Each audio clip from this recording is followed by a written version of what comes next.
I haven't seen Gretchen. Something's wrong. We're gonna go drive around to every bar in town until we can figure out what's going on. She wouldn't just take off and disappear. This is not normal. What happened to her? Her family is desperate for answers. My husband's like, I found her purse. Like, what do you mean you found her purse? And he's like, it was returned at the bar a week ago. I'm like, oh, this is not good. When I opened up her purse, I saw her phone, her ID, and her credit card. Now I'm scared. This episode of Disappeared retraces Gretchen's last known steps. We did run into some of Gretchen's friends that mentioned that she left with a guy. It just wasn't a missing persons case. Something bad happened. We all briefed and decided it would be all hands on deck. At this point in the investigation, in my mind, foul play has happened. I think he thinks he's above the law. I think he thinks that he's untouchable. And I'm really scared for whose little girl's next. The more people who know Gretchen's story, the greater the chance of bringing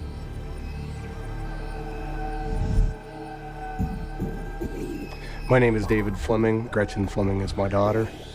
Last time I saw her was in Parkersburg, West Virginia, December 3rd, 2022. And she is still missing. Parkersburg's a small town, and everybody knows everybody. And it's a great place to grow up. And it's a very tight-knit community. Neighbors looked after neighbors. Pretty much all growing up with Gretchen, I never locked the side door. The side door was always unlocked. I mean, I never felt unsafe. Me and Gretchen were always close. We rode bikes a lot. We had a tandem bicycle, and she would hang on the back while I pedaled and steered. And she was involved in sports. And she was real involved with church and just lots of activities with friends and being a child. Gretchen's mom and I ended up splitting up when Gretchen was a child. They didn't have a super close relationship, but they still talked occasionally. I was raising Gretchen and Emma, her sister, on her own. And then I met my wife, Jennifer. I'm Jennifer Fleming, and I am Gretchen Fleming's stepmom. The first time I met Gretchen was right after she turned 14. And I don't think she was real excited that her dad had a girlfriend. And then I brought in twin babies that were 3. And then it wasn't very long after that that I got pregnant with our child together. She was just a teenager. But whenever she needed something, she always came to me. In high school, Gretchen had her friends, and they were into, doing their thrift shopping and putting their outfits together and doing their makeup. And she was real involved with clubs at school and different activities. She was an avid book reader. I mean, every time you saw her, she had a book in her hand and Doc Martens on her feet. She wasn't really sure what she wanted to do in life, but she knew she wanted to get to a bigger city. Her goal was to move to North Carolina, Charlotte, Raleigh area, and live down there and start her own chapter of life. So after graduating high school, she moved down to North Carolina like she had always dreamed of. I don't know that she really knew exactly what she wanted to do, but she was trying to figure it out and just being a young adult, enjoying life. She ended up making a lot of really good friends down there, and yeah, I didn't worry about her. She was resourceful. She was kind of just feeling it out and just working jobs just to pay rent and be social, I guess, more than anything. She was young enough that she wasn't really career-oriented yet, and she was just enjoying being a young, vibrant person and enjoying the lifestyle down there with other young people. She had different jobs, so if one job didn't work out, she would find another job. She was that kind of free spirit where she didn't worry about it. She was gonna figure it out. And I think that's pretty neat.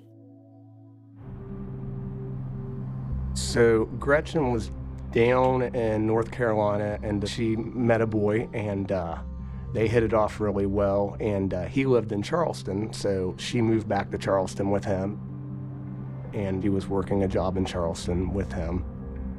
And they dated for probably about a year or so, and they'd actually talked about even getting married, and then I don't really know why, but they went their separate ways. That just kind of put her in a bad place, understandably so. Then she came back to Parkersburg. She was kind of in a lost place when she moved back to Parkersburg. And that was where she really just needed a time out and was trying to figure things out. She decided to move in with my mom because we have still 4 kids in the house, and I don't think she wanted to deal with the chaos of our house. She didn't want any part of that. I wouldn't have either at 27 years old, you know? So it made sense to go to Nana's. Gretchen didn't have a driver's license. Gretchen used to say, well, why drive? I can get an Uber, or I'll go with friends. It just never was something she wanted to do. So Nana and Papa could run her around wherever she needed to go. It just made sense. While she was struggling with a breakup, she still went and found a job at a department store. She had talked about really wanted to be a flight attendant, so she was kind of preparing herself to do that.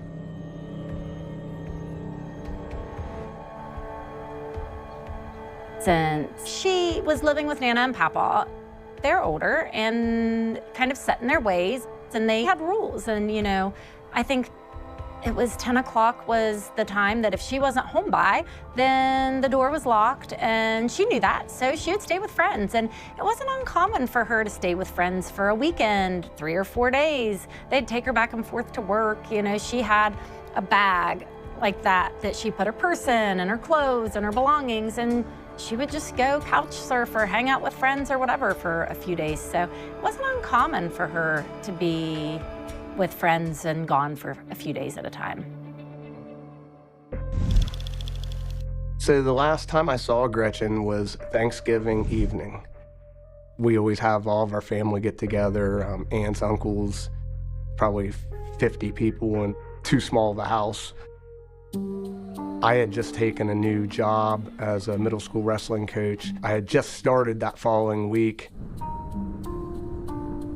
And that weekend, I was actually out of town. So the following week, I sent her a couple texts, and she didn't reply right away. But like I said, I didn't think much about it. I was busy all week with the new job. There was always an open line of communication between me and Gretchen. She didn't respond to my text one day. Normally it would be the next day because her phone was dead, or she had lost her phone, and then she would immediately respond right back to me. Sometimes we'd talk a couple times a week on the phone. Sometimes we'd go a week or week and a half without talking on the phone. So December 11th, David and I were at the house when there was a knock at the door. And it was my mother-in-law. And she came into the house and she said, I'm worried. I haven't talked to or seen Gretchen since December 3rd. She said I dropped her off for work, and she told me she wouldn't be coming home that night. It was Saturday night. She was gonna get off work and go hang out with friends.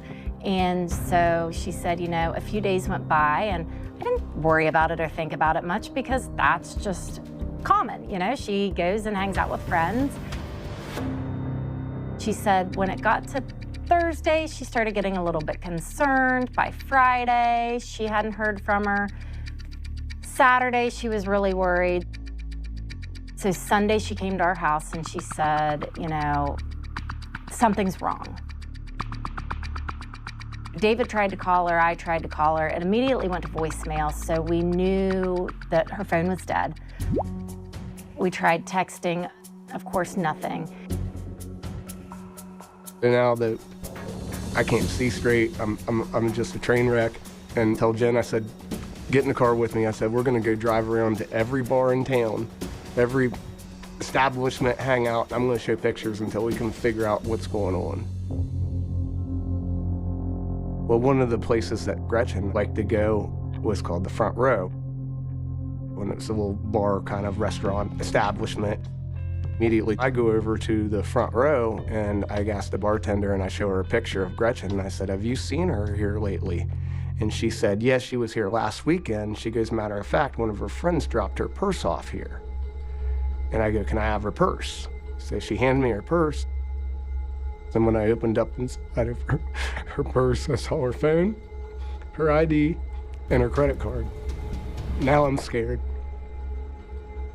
David, he's like, "I found her purse." I'm like, "What do you mean you found her purse?" And he's like, "It was returned to the front row a week ago." I'm like, oh, this is not good at all. It's when the bartender mentioned that she left with a guy. And I think because I found the purse, I'm scared. I'm thinking in my head, this just wasn't a missing persons case. Something had happened. We did run into some of Gretchen's friends that had hung out with her previously, and that's when they mentioned that she left with a guy. They were going down to the My Way Lounge for karaoke night. So that kind of put us on the trail of heading to the My Way and seeing what they knew down there. Well, the same DJ for karaoke night was there, and he was the one that kind of told us that she was there that night. She came with the guy that she came from the front row with, and his name was John. We need to find him.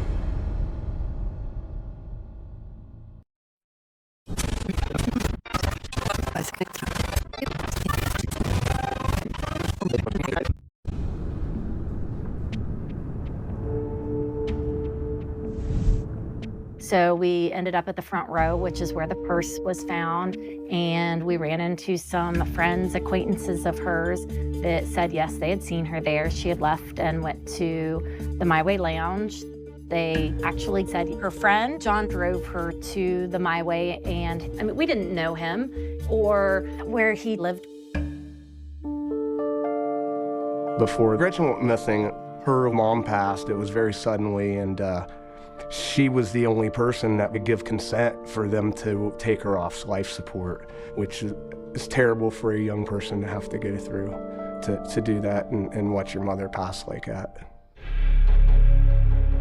I think she was closed off because of that.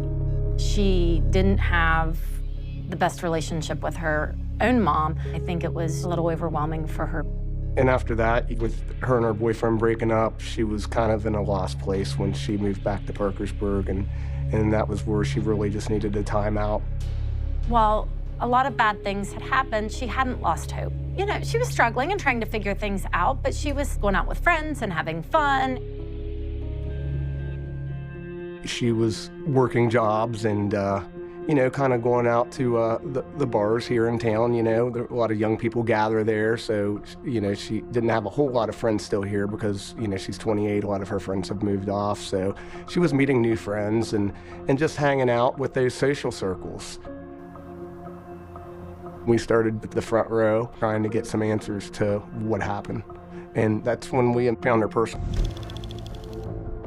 So we go home, and in the purse is her phone, her tablet, her ID, her debit card, her credit card, her hairbrush, a bottle of water, you know, all of her belongings are in her purse. So she had an iPhone, so we took the iPhone and we plugged it in. There's no passcode on it. So we get on the phone, I start going through all of her messages, all of her social media, and the last contact she had with anyone was on that Saturday, December 3rd. David's in sheer panic mode at that point. We start going through her contacts. We start calling people. When's the last time you saw her? Have you heard from her? And nobody had heard from or seen her since that December 3rd. So we plugged in her tablet as well. We went through that. There was nothing there. Girl doesn't leave her purse and not go look for it the next few days. That's just not normal. So the next morning, we went straight to the police station and filed a missing persons report. I'm James Zimmerman, and I'm a detective with the Parkersburg Police Department. I've been investigating Gretchen Fleming's case since December 12th, 2022. Typically, when we have a missing persons case, you know, usually they're runaway of a juvenile. It's somebody that we typically locate, within a short amount of time. With Gretchen's case, what kind of concerned us from the beginning was that the family had located her purse and her cell phone, and the length of time that the family has communicated with Gretchen was concerning. My name is Matthew Board. I am the Chief of Police for the City of Parkersburg in West Virginia. My initial thought was, it was concerning. You try not to jump to conclusions, but after a conversation, it was agreed upon, this would be an all hands on deck kind of circumstance. I started reaching out to our local hospital, our local shelters, and then checking her social media if there's anything that she had posted recently, and then checking our system to see if any officers had any contact with her since December 3rd, which we had not. I had my lieutenant post a picture of Gretchen on our Facebook page. Immediately, within the next 24 hours, there was over 1,000 shares of her image that she was missing. Our family, our friends, our community, anybody that has any contact with us has shared over and over and over. They've had their own posts. Again, it's a small town. This hits home with everyone in Parkersburg because it could be their niece or their daughter or their granddaughter or their sister or their cousin. It hits this community very, very, very hard because, again, everybody knows somebody in this town that knows us. They may not know Gretchen, but somebody knows some of our family. Based on my witnesses' statements, they believe that Gretchen had left with a male named John.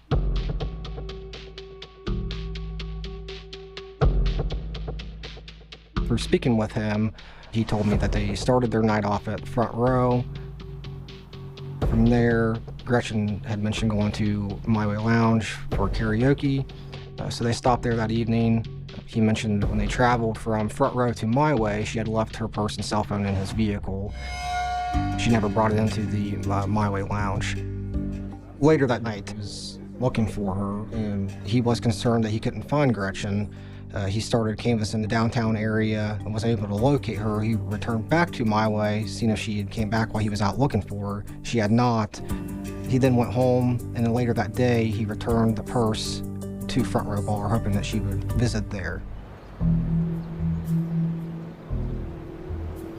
The reason he returned the purse to the Front Row is he didn't know where Gretchen lived, and she didn't have her cell phone with her, and that was a place that she typically would visit, and his thought process was that she would go back there and get her purse. He was really upset and worried. He told us, he said, I came out and she was gone. I don't know what happened to her. She just disappeared. He was very concerned. John, I know he didn't have anything to do with it. I've spoken with him. He was just as freaked out as I am as a father, because he was the one that took her there. I know he felt a lot of responsibility, because she didn't leave with him, and I think he just felt responsible that he couldn't find her. He was completely cooperated with the police because he didn't have anything to hide.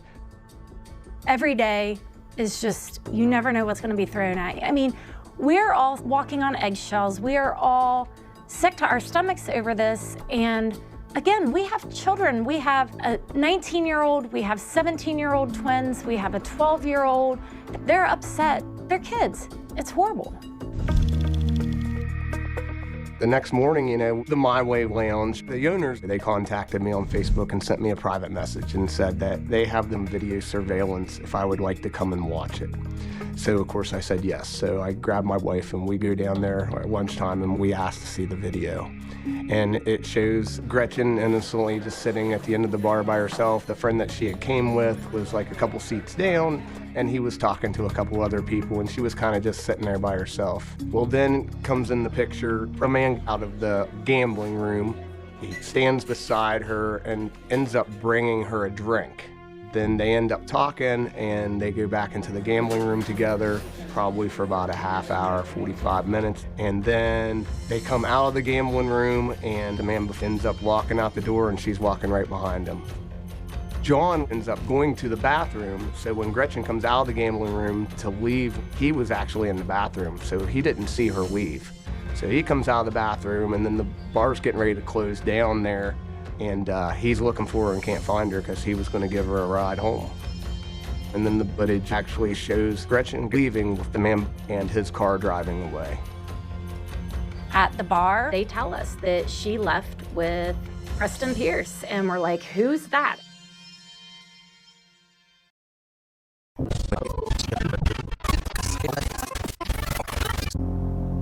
The owners at the My Way and the bartenders, they were completely cooperative. They released all their video footage to the police. The police was able to go in and get whatever they needed.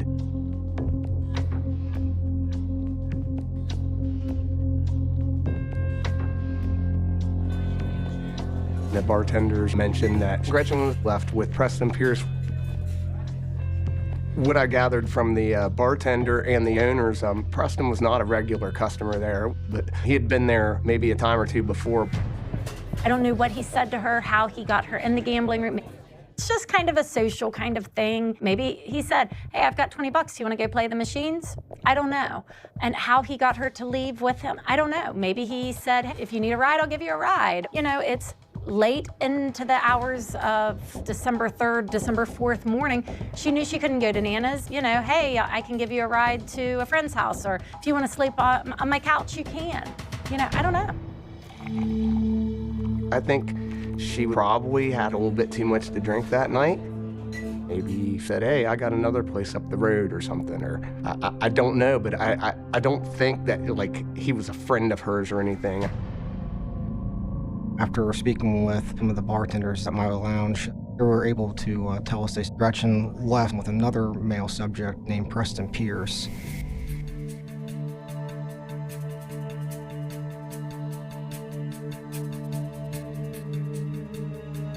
I described who Gretchen Fleming was, and he was able to recall the accounts he had that evening with Gretchen. He said that he and Gretchen had left the bar together. He dropped her off in the downtown area of Parkersburg.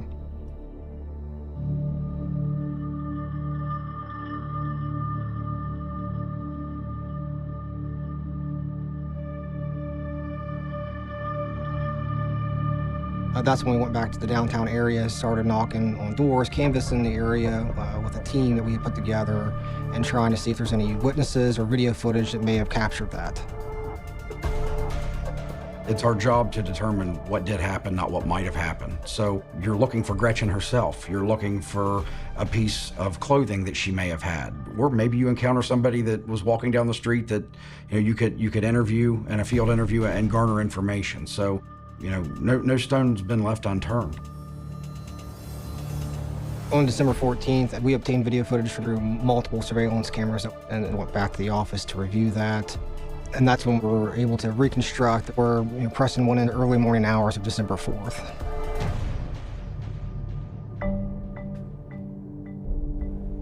So My Way Lounge, it's at the intersection of 5th and Juliana. And this is the front entrance of My Way. This is where we last seen Preston and Gretchen exit the door. So after they exit the front entrance of the establishment at My Way, we believe that Preston was parked in the northern parking lot at My Way Lounge near the News and Sentinel. From there, we had video footage that captured headlights. So after the headlights kick on, we see the vehicle. It looks like it turns down the alleyway headed towards 6th Street. We believe that vehicle to be Preston Pierce's vehicle. Shortly after, we obtained video footage from a nearby gas station. We believe we see Preston's vehicle on Ann Street, and he's headed in the direction of Southside Parkersburg. We're trying to, see if there's any place Gretchen and that may have gotten out of the vehicle, or any time the vehicle had stopped. We're also not just looking for a vehicle, we're looking to see if Gretchen, maybe, walking in any area. There's a lot of wooded area, and underneath the 5th Street Bridge, we canvassed that area as well, looking for anything that may place Gretchen in that area, or any evidence that may help us further investigation. And we weren't able to locate anything that placed her at those areas. From the video footage that we obtained, we did not see her get out of the vehicle. We did not see her walking in the area of in the downtown area. And then through that, we continued looking at the video footage. We believe we see Preston's vehicle. What we believe is his vehicle is traveling in the direction of his home. We know that Preston and Gretchen left the bar together. We believe his vehicle was traveling in the direction of his home. I immediately knew something bad happened. Gut instinct, this is not normal, and that's what made this turn into a scary situation where we knew something was wrong. At this point, things aren't adding up. Preston, a lot of the statements he gave us that evening were inconsistent with the surveillance that we collected. Last person that she walked out of the My Way Lounge with was Preston Pierce, and she hasn't been seen since. I mean, if his little girl was missing and I was the last person seen with his little girl, he'd expect an answer from me. Due to the totality of circumstances of the information that we had, it led me to draft up search warrants and meet with our local prosecutor. Our prosecutor reviewed the search warrant, and we were able to present that to a circuit court judge who believed we had enough probable cause to do a search warrant on Preston's home, vehicle, and his storage unit. At this point in the investigation, in my mind, foul play has happened.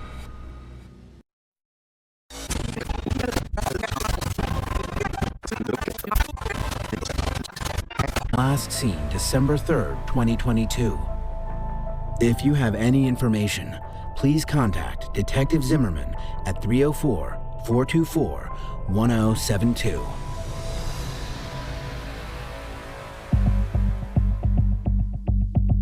We believe Preston was the last person with Gretchen in the early morning hours of December 4th. On December 15th, our detective bureau was able to secure 3 different search warrants, one for Preston's house, a storage building that he rented, as well as his vehicle. After doing so, 3 different search teams were divided, and all 3 warrants were executed. After we put the teams together to go out and execute these search warrants, we're trying to place Gretchen inside the home or inside Preston's vehicle. That's the evidence that we're looking for. You have to be, very detailed while you're doing a search warrant. You want to collect as much evidence as you possibly can. Whether you think it may be relevant or not, it's better to collect it and then, to bring it back. We can send it off to the lab at that point to verify if it is relevant to our case. I was hoping we were going to, I don't know what I was hoping. I was hoping we were going to find something. We were going to find her. Just the emotions were going through my head. I just can't even explain. I still can't explain the emotions that I'm going through.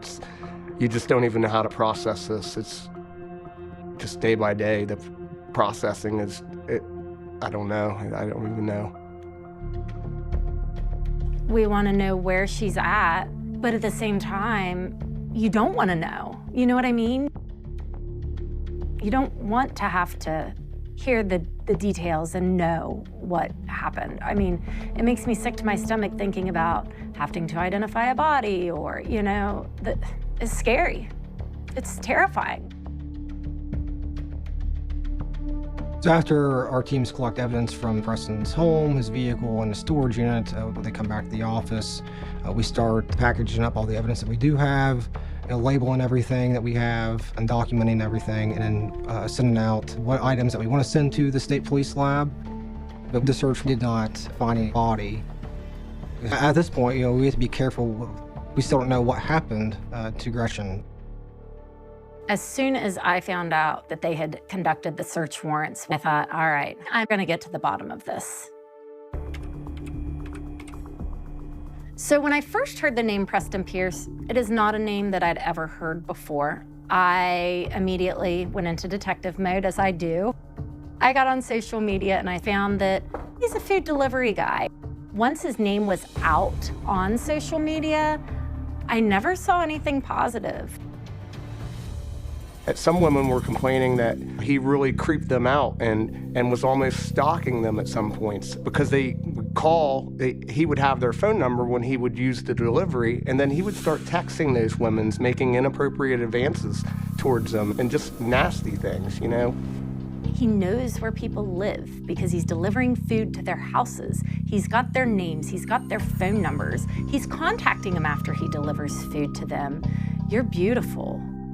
One of our good friends had to stop ordering because he was texting her inappropriately after he had delivered her food. My mom shops at a local clothing store, and she was there one day shopping and got to talking to the girls that worked there.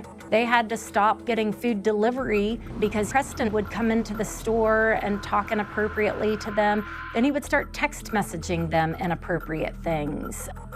I had a friend call me and tell me that one of her friends was out at a bar one night with him and woke up the next morning in his house and didn't know how she got there or what had happened to her, which makes you feel sick to your stomach. And my first response was, did she contact Detective Zimmerman?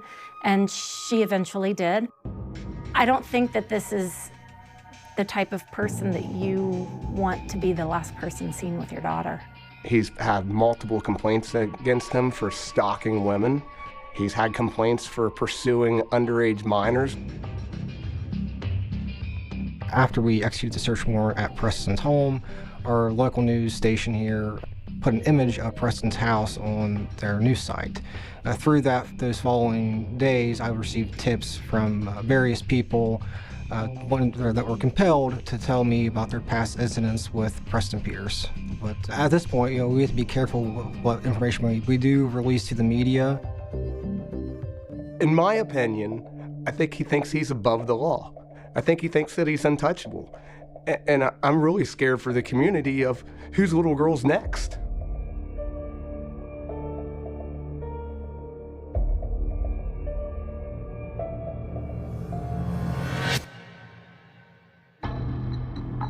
In February, 2 months after Gretchen disappeared, we did put together a community search out at Mountwood Park.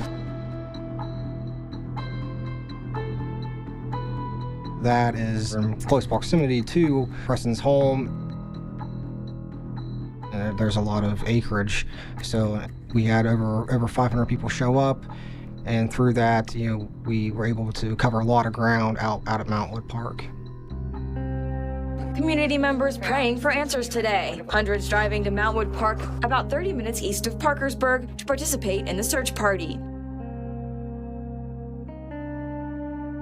The community was concerned. Someone from Parkersburg was in trouble. They wanted to help. So we were flooded with tips and people offering to volunteer in any way that they could. Everybody genuinely cared. The whole community showed up. Everybody wanted to help. It was very overwhelming. I couldn't keep the tears out of my eyes because you see that many people trying to help you and help you find your daughter. It's very overwhelming and shows you the support that this community has and that there's still a lot of kind people.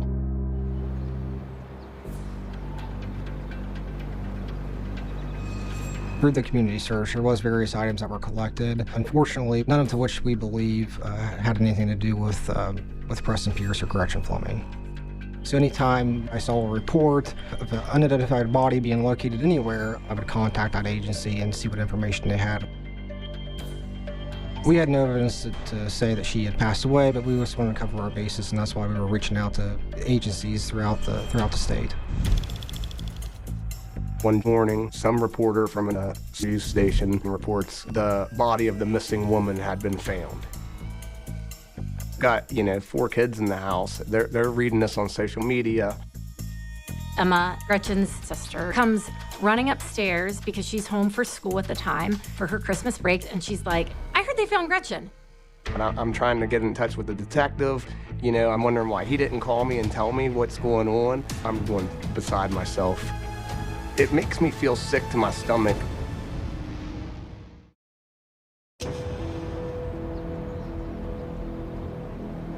In January, there was a news outlet that reported that human remains may be linked to Gretchen. They reported body being found in the Ohio River, which is just right across the river, which makes sense in the vicinity of where she went missing.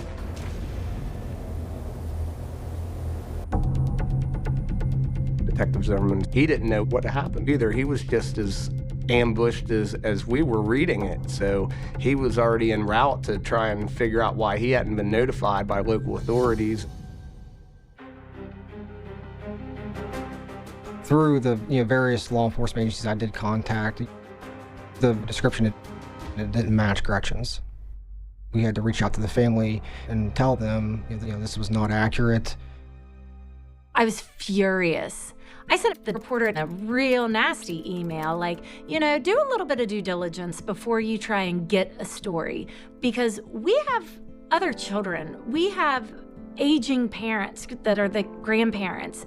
We don't need even more stress in our life because you want a story.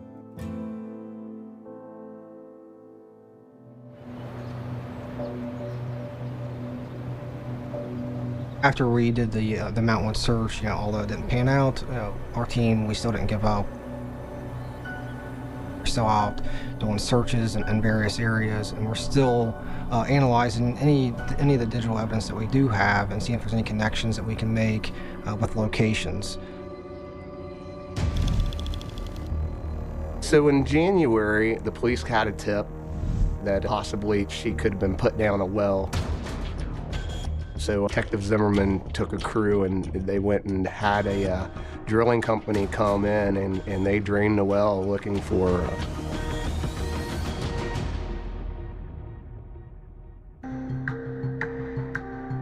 You're on pins and needles wondering, what are we gonna find out? Is this the moment that we're gonna get the answers? It's terrifying. I mean, we want the answers, but again, you're sitting there terrified. What if they find her in that well?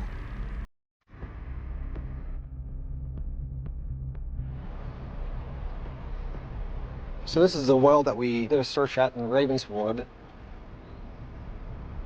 Ravenswood is a 40-minute drive from Parkersburg. It's a small city. It took us about a week to do a complete search. It was 25 feet deep, a well. And that was a challenge within itself, having to drain it. We had our city engineer here doing he ran a stake with the camera. We were able to get a visual on the inside, but it wasn't very clear. So we had a company come in and drain that, search the woods, and the riverbank. And after that search, being here for about a week, we felt comfortable marking this off our list. We could not place Gretchen here.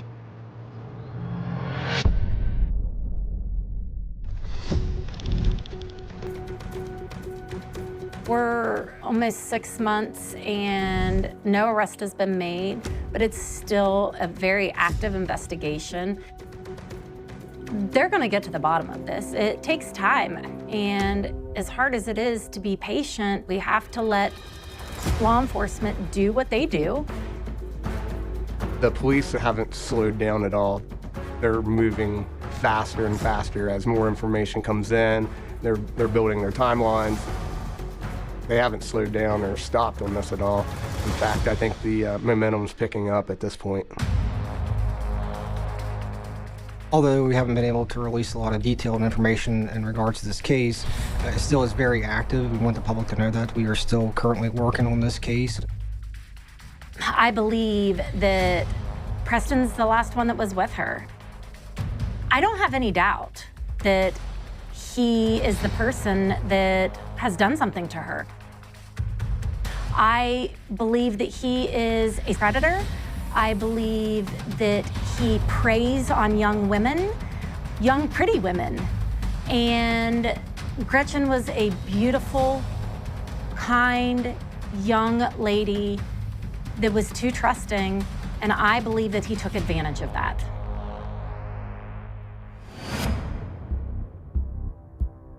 Based on all the information that we gathered with this case, surveillance and witnesses' statements, I can confidently say that Preston Pierce is a person of interest, and I believe he has more information in regards to Gretchen's disappearance. Fortunately, he stopped communicating with us. He can hide, he can run, but we're eventually gonna get him. If any of you out there know anything at all, a tidbit, you've heard something from a coworker, heard it from a friend, please come forward. We have a reward of $100,000 for anybody that has information that can bring Gretchen home.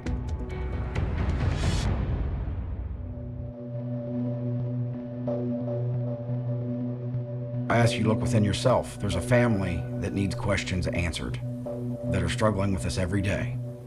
and help this family get closure, help us get the answers we need to find Gretchen.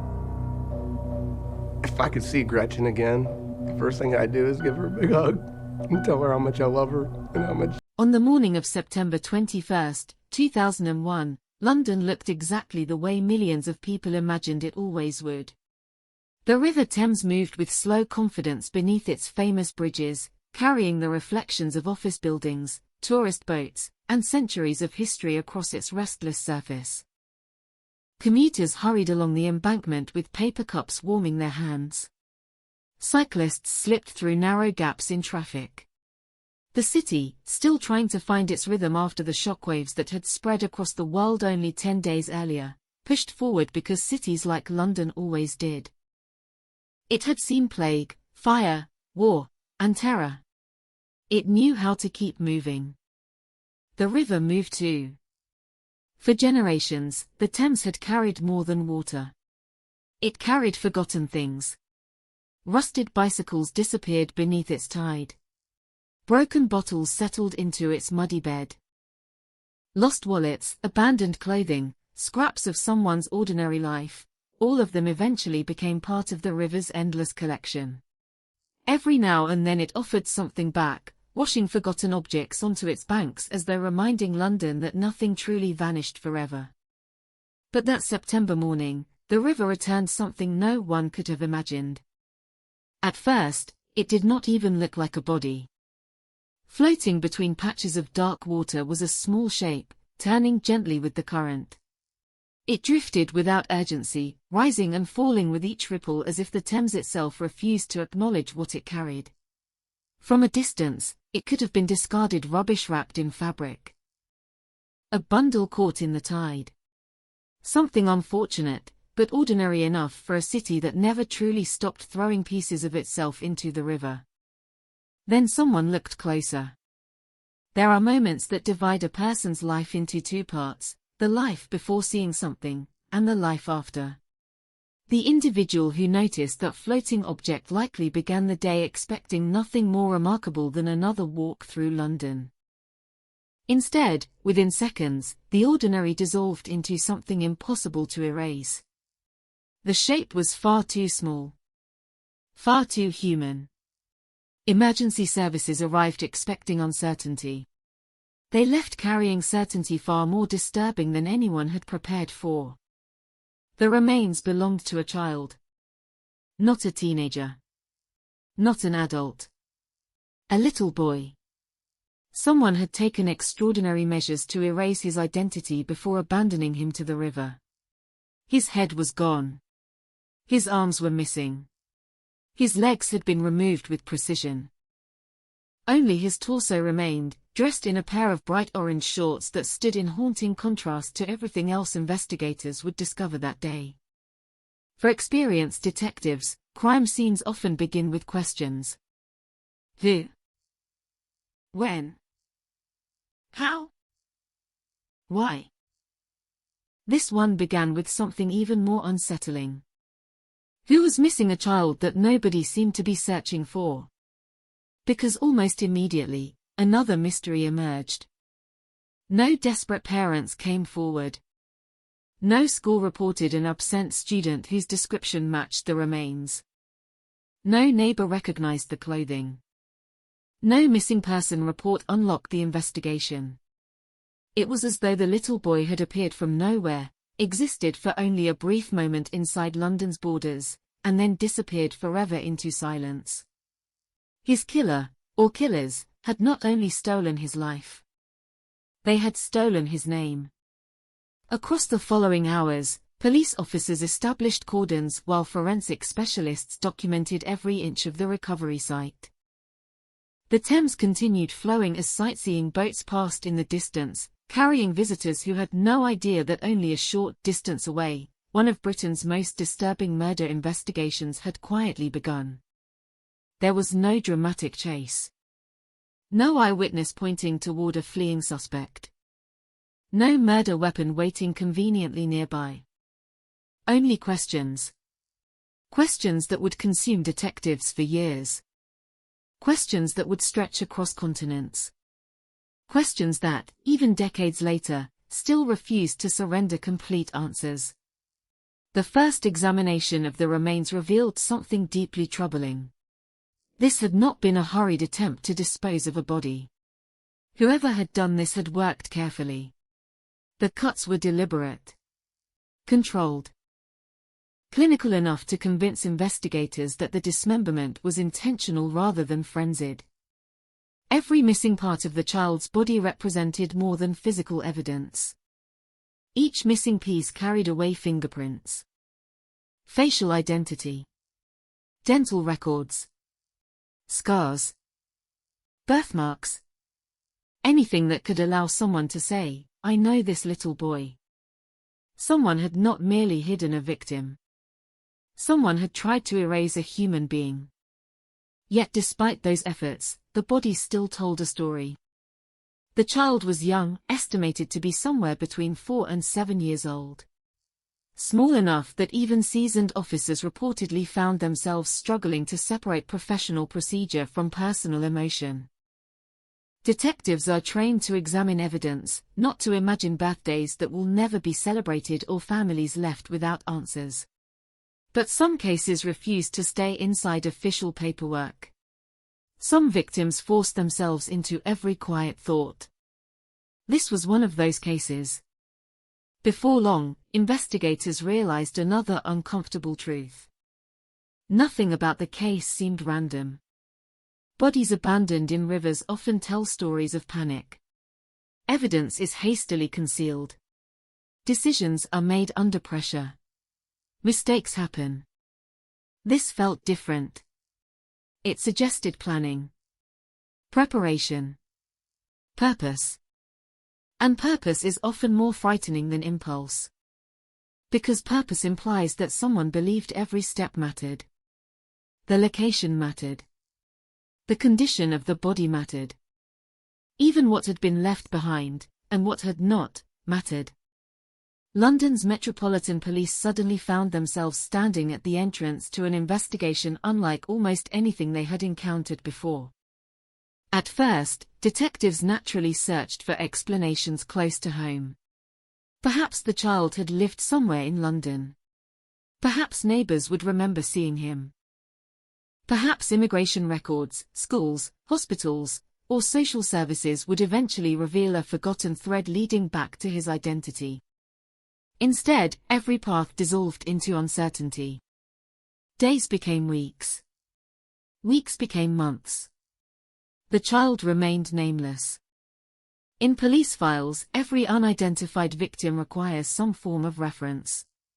Detectives cannot investigate a case addressed simply to unknown. So they gave him a name. Adam. Not because they knew who he was. Not because anyone claimed him. Simply because every child deserves to be called something. Even if that name exists only inside an investigation. It was a small act of humanity inside a case almost entirely stripped of it. But naming him solved nothing. If anything, it deepened the tragedy. Somewhere, before he became Adam, he had another name. A name spoken by someone when he learned to walk. A name whispered when he fell asleep. A name that may have appeared nowhere in any British record. A name the world still does not know. As forensic science advanced through the investigation, the mystery expanded instead of shrinking. The evidence began pointing away from Britain. Away from London. Away from everything investigators had initially assumed. Little by little, science suggested that this child had spent his earliest years somewhere thousands of miles from the river where he was found. A journey stretched between continents. Between cultures.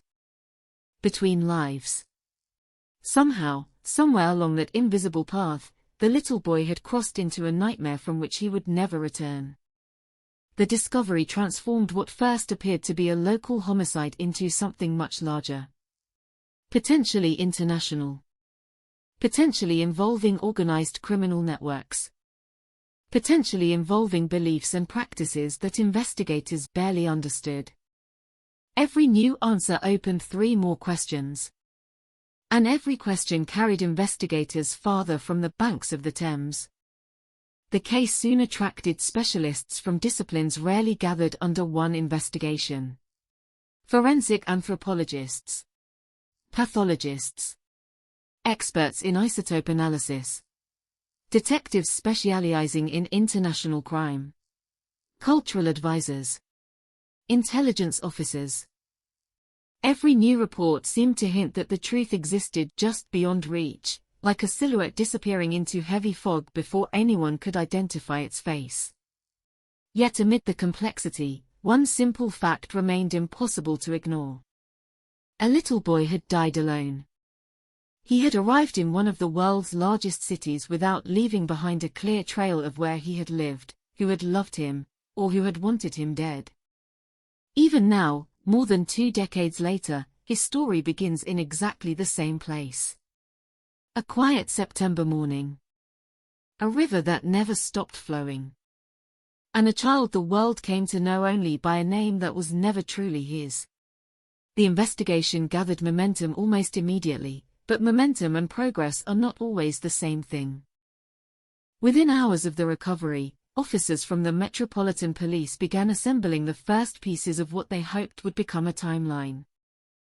They photographed the embankment from every angle, measured the tides, documented weather conditions, and reconstructed the river's movements over the previous several days.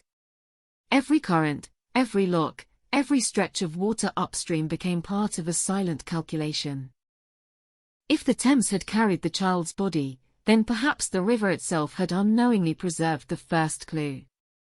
But rivers are unreliable witnesses. They move evidence. They erase footprints. They blur time.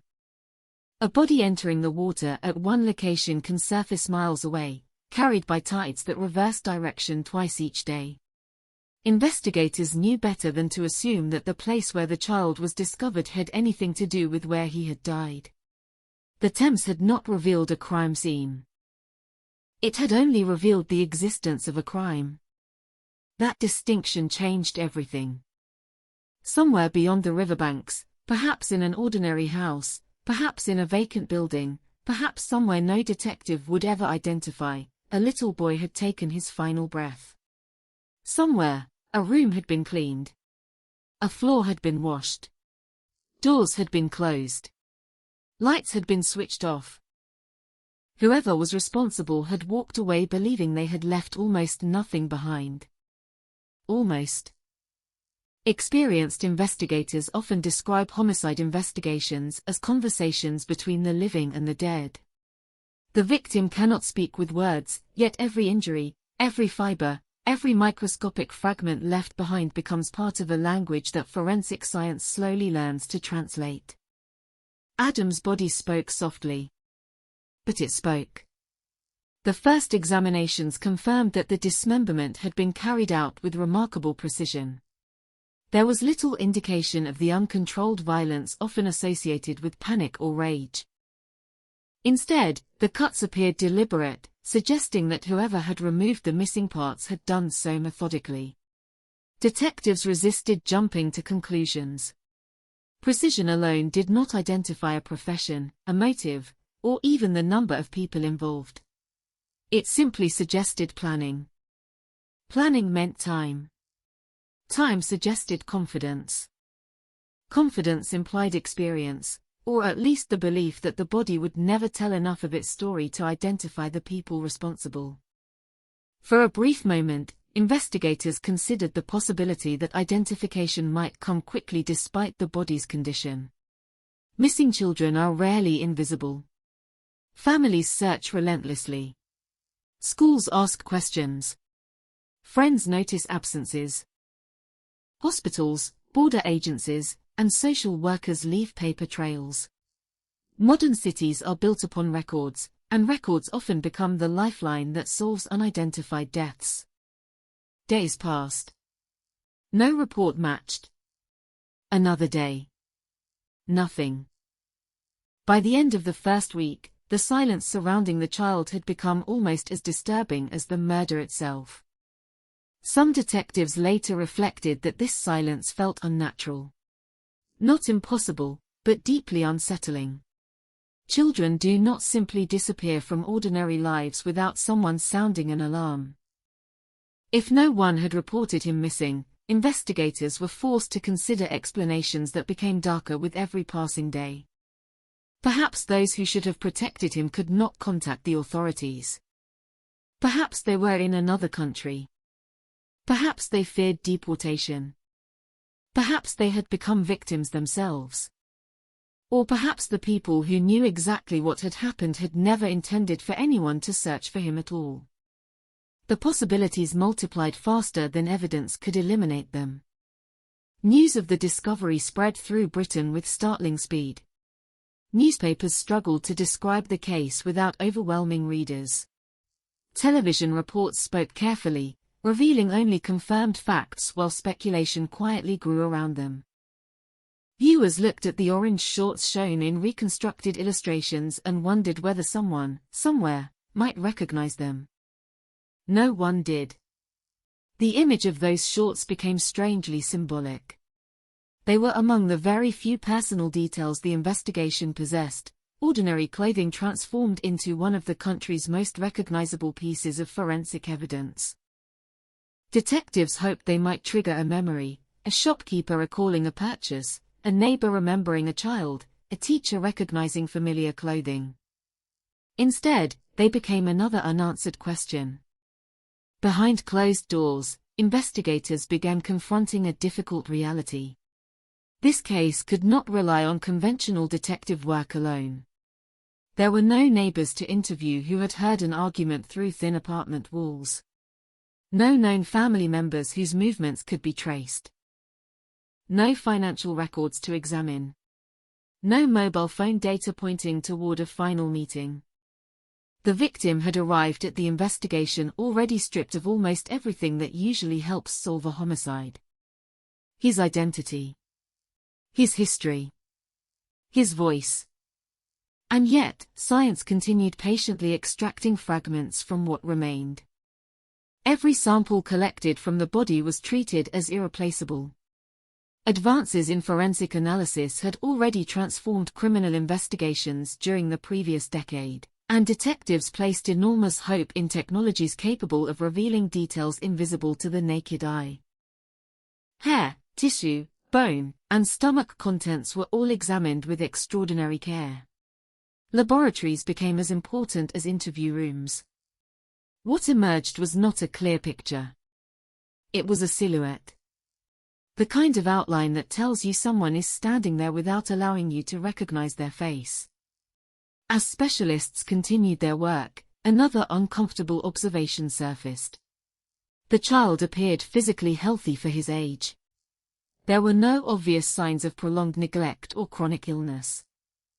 Whatever circumstances had led to his death, they did not immediately resemble the long-term abuse detectives sometimes encounter in child homicide investigations. That fact complicated assumptions. If he had been cared for, who had cared for him? If someone had once protected him, where were they now? Questions accumulated like unopened letters.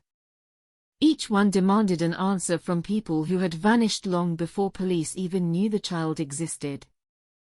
Outside Scotland Yard, London continued living its ordinary life. Tourists photographed Tower Bridge beneath shifting autumn skies. Office workers filled cafes during lunch breaks. River cruises carried passengers past landmarks whose history stretched back centuries. Few noticed how many investigators had quietly become regular visitors to the Thames, studying tides and currents with the persistence of scientists searching for invisible patterns. The river looked peaceful. It always had. Its calm surface concealed remarkable strength, capable of carrying objects far beyond where they entered the water. Detectives consulted tidal experts, hydrologists, and local authorities, attempting to estimate how long the torso might have remained in the river before being discovered. Every calculation came with uncertainty. Water changes everything. Temperature alters decomposition. Currents reshape timelines. Storms erase possibilities. Even nature seemed reluctant to surrender its secrets. The emotional weight inside the investigation also began changing. Veteran detectives often develop professional distance as a means of survival. Without it, decades spent confronting violence would become unbearable. Yet cases involving children test that distance in ways few others can. There was no photograph of Adam smiling. No school portrait. No birthday video. No family album waiting to be returned. Investigators were chasing the memory of someone whose life had left almost no visible record. It is one thing to solve the murder of a person whose identity is known. It is something entirely different to first prove that person ever existed in the eyes of official history. Some officers reportedly found themselves wondering about ordinary moments they would never be able to verify. Had the little boy liked football? Had he been afraid of thunderstorms? Did he laugh loudly? Did someone once carry him on their shoulders through a crowded market? Those thoughts were not evidence, and they never appeared in official reports. But they reflected an uncomfortable truth. Before becoming a homicide victim, this child had lived an entire life that investigators could not see. Somewhere, there had been a beginning. The investigation had started only at the end. That imbalance haunted the case from its earliest days. As September slowly turned toward October, detectives recognized that this murder was refusing to fit inside familiar categories.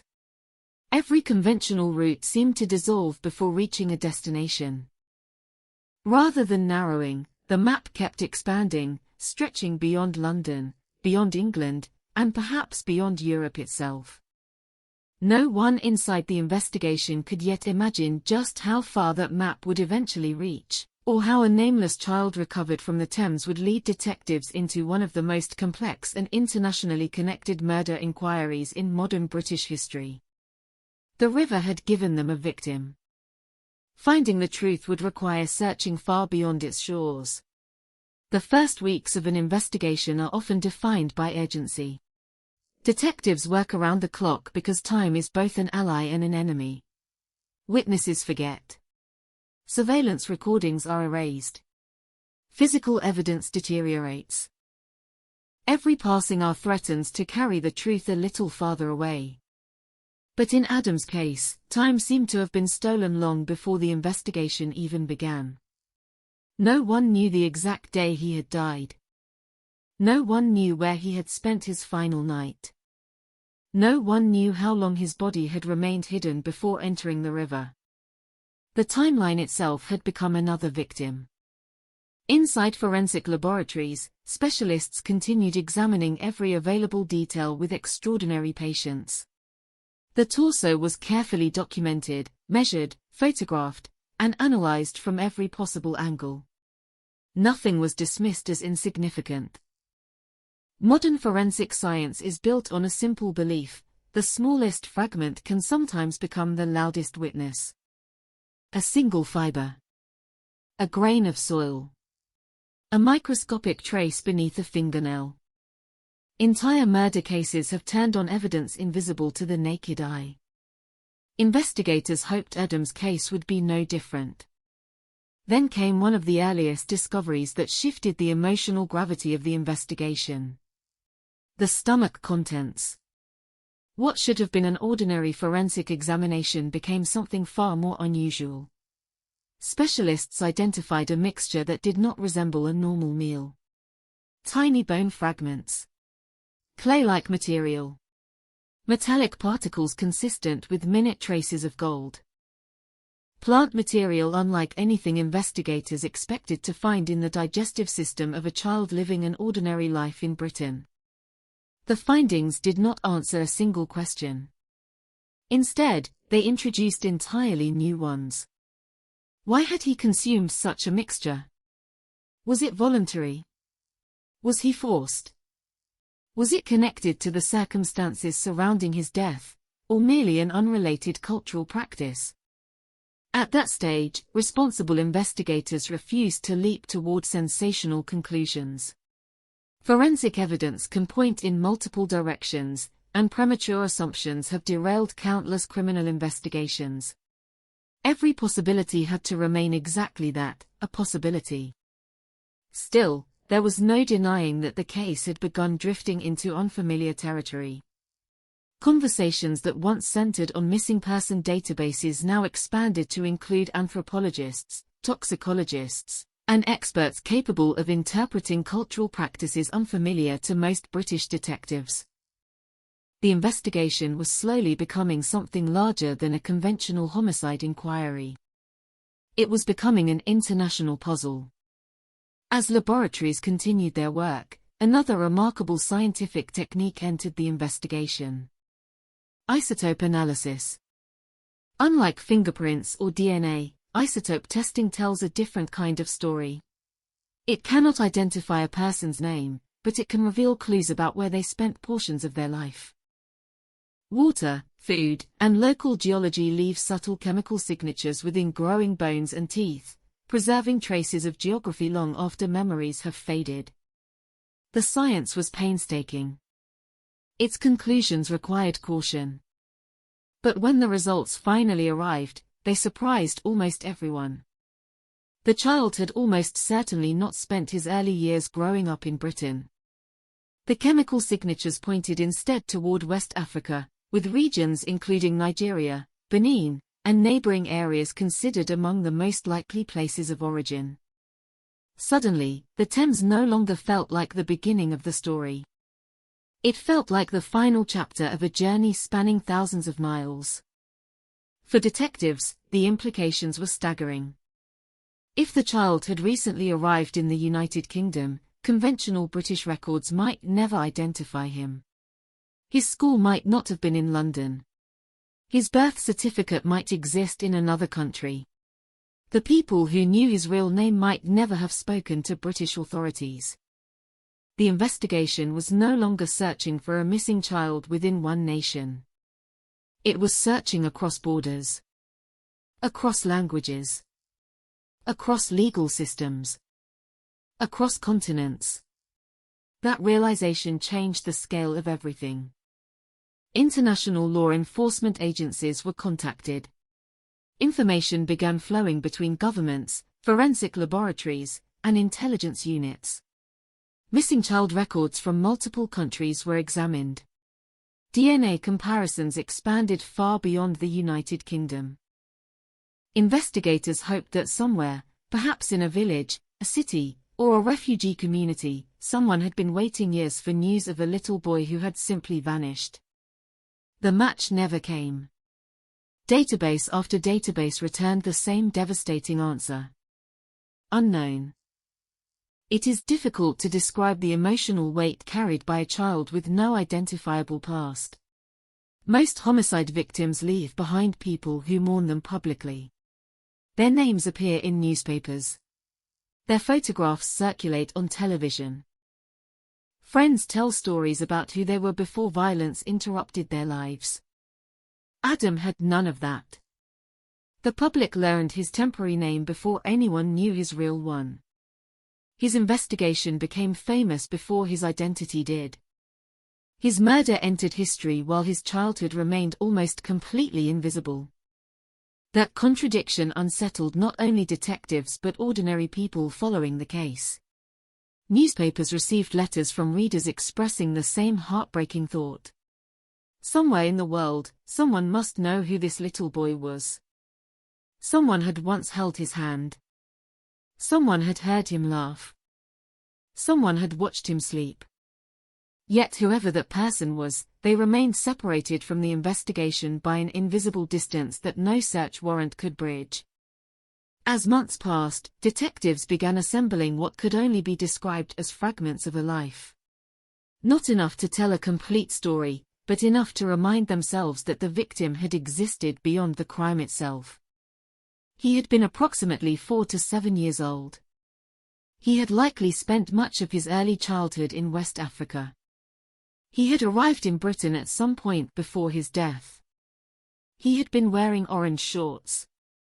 And somewhere between those simple facts lay an entire human life that no official record had yet recovered. the investigation's growing international dimension also brought new challenges. Detectives understood that cultural misunderstandings could easily distort evidence. Practices that appear alarming in one context may have entirely different meanings in another. Likewise, isolated criminal acts should never be mistaken as representative of broader communities or traditions. That distinction became increasingly important as some theories began attracting media attention. The unusual material recovered from the child's stomach, combined with the condition of the body, led investigators to examine whether the murder might have involved ritualistic elements. It was a line of inquiry supported by certain aspects of the forensic evidence, but it was never established as a proven conclusion. Detectives explored it because responsible investigations pursue credible leads, not because those leads automatically become facts. Maintaining that balance proved difficult. Public fascination often races ahead of evidence. Headlines seek certainty. Investigations rarely find it so quickly. Behind every newspaper article stood teams of detectives resisting the temptation to simplify a case that refused to be simplified. The deeper they looked, the more complicated the picture became. The little boy found in the Thames was no longer simply an unidentified victim. He had become the center of one of the most extraordinary criminal investigations Britain had ever undertaken. Yet despite the growing attention, the expanding resources, and the remarkable advances in forensic science, one painful reality remained unchanged. When investigators gathered each morning to review the latest developments, the chair reserved for the victim remained occupied only by a name they themselves had chosen. Adam. A name born not from certainty, but from compassion. A name that acknowledged the humanity of a child whose real identity had been taken from him.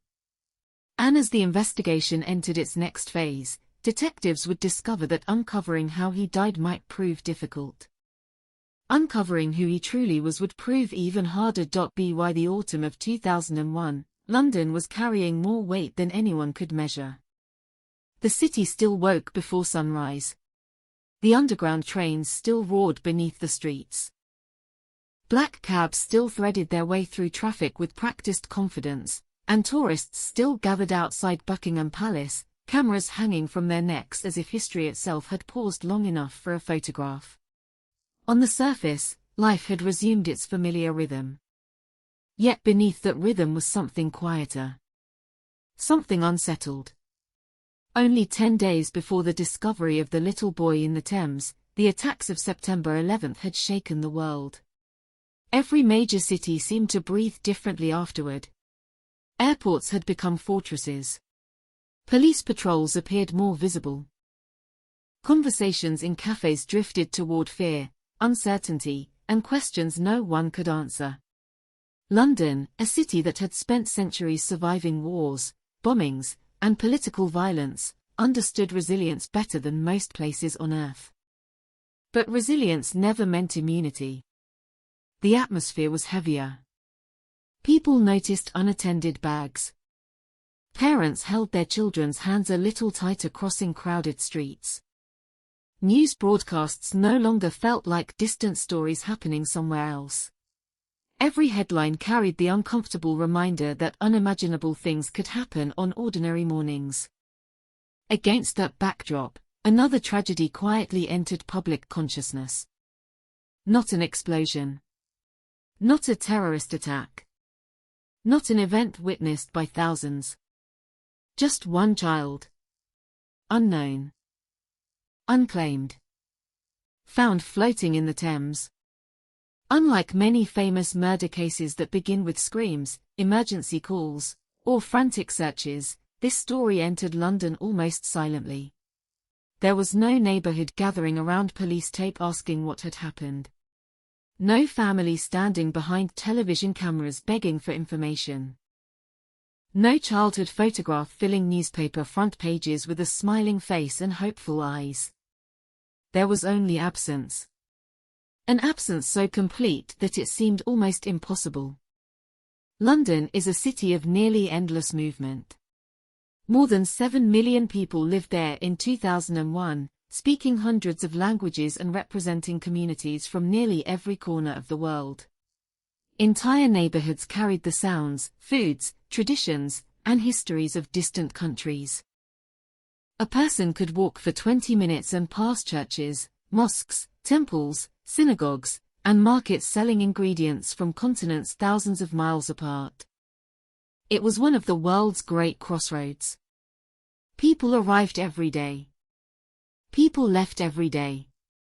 Some came with passports carefully stamped by immigration officers. Others arrived carrying little more than hope. The city's diversity was one of its defining strengths, but it also created extraordinary challenges for investigators when someone disappeared without leaving an official trail. A child could arrive through entirely legal circumstances and still remain largely invisible to government records for weeks or months. A family might avoid authorities out of fear. Language barriers could isolate communities. Recent migrants often depended on informal networks rather than institutions. None of those realities implied criminality. They simply reflected the complicated lives of people trying to build new beginnings far from home. Detectives understood this. That understanding shaped every decision they made. From the earliest days of the investigation, officers resisted the temptation to reduce the case to easy assumptions. They knew that London was too complicated for simple explanations. The Thames reflected that complexity better than any street map ever could. For centuries, the river had been London's lifeline. Long before skyscrapers rose above the skyline, ships had carried spices, silk, timber, coal, and people along its waters. Empires expanded through its ports. Wars were supplied through its docks. Entire generations built their lives around the river's constant movement. It had witnessed coronations, executions, celebrations, bombings, victory, defeat. If rivers possessed memory, the Thames would have carried enough stories to fill libraries. Its waters separated districts while connecting them at the same time. Wealth stood beside poverty. Financial towers overlooked aging warehouses. Luxury apartments shared the skyline with buildings whose bricks had survived the Blitz. Everything flowed together. History rarely disappeared in London. It simply accumulated. That accumulation gave the city an unusual personality. Around almost every corner, the past existed beside the present.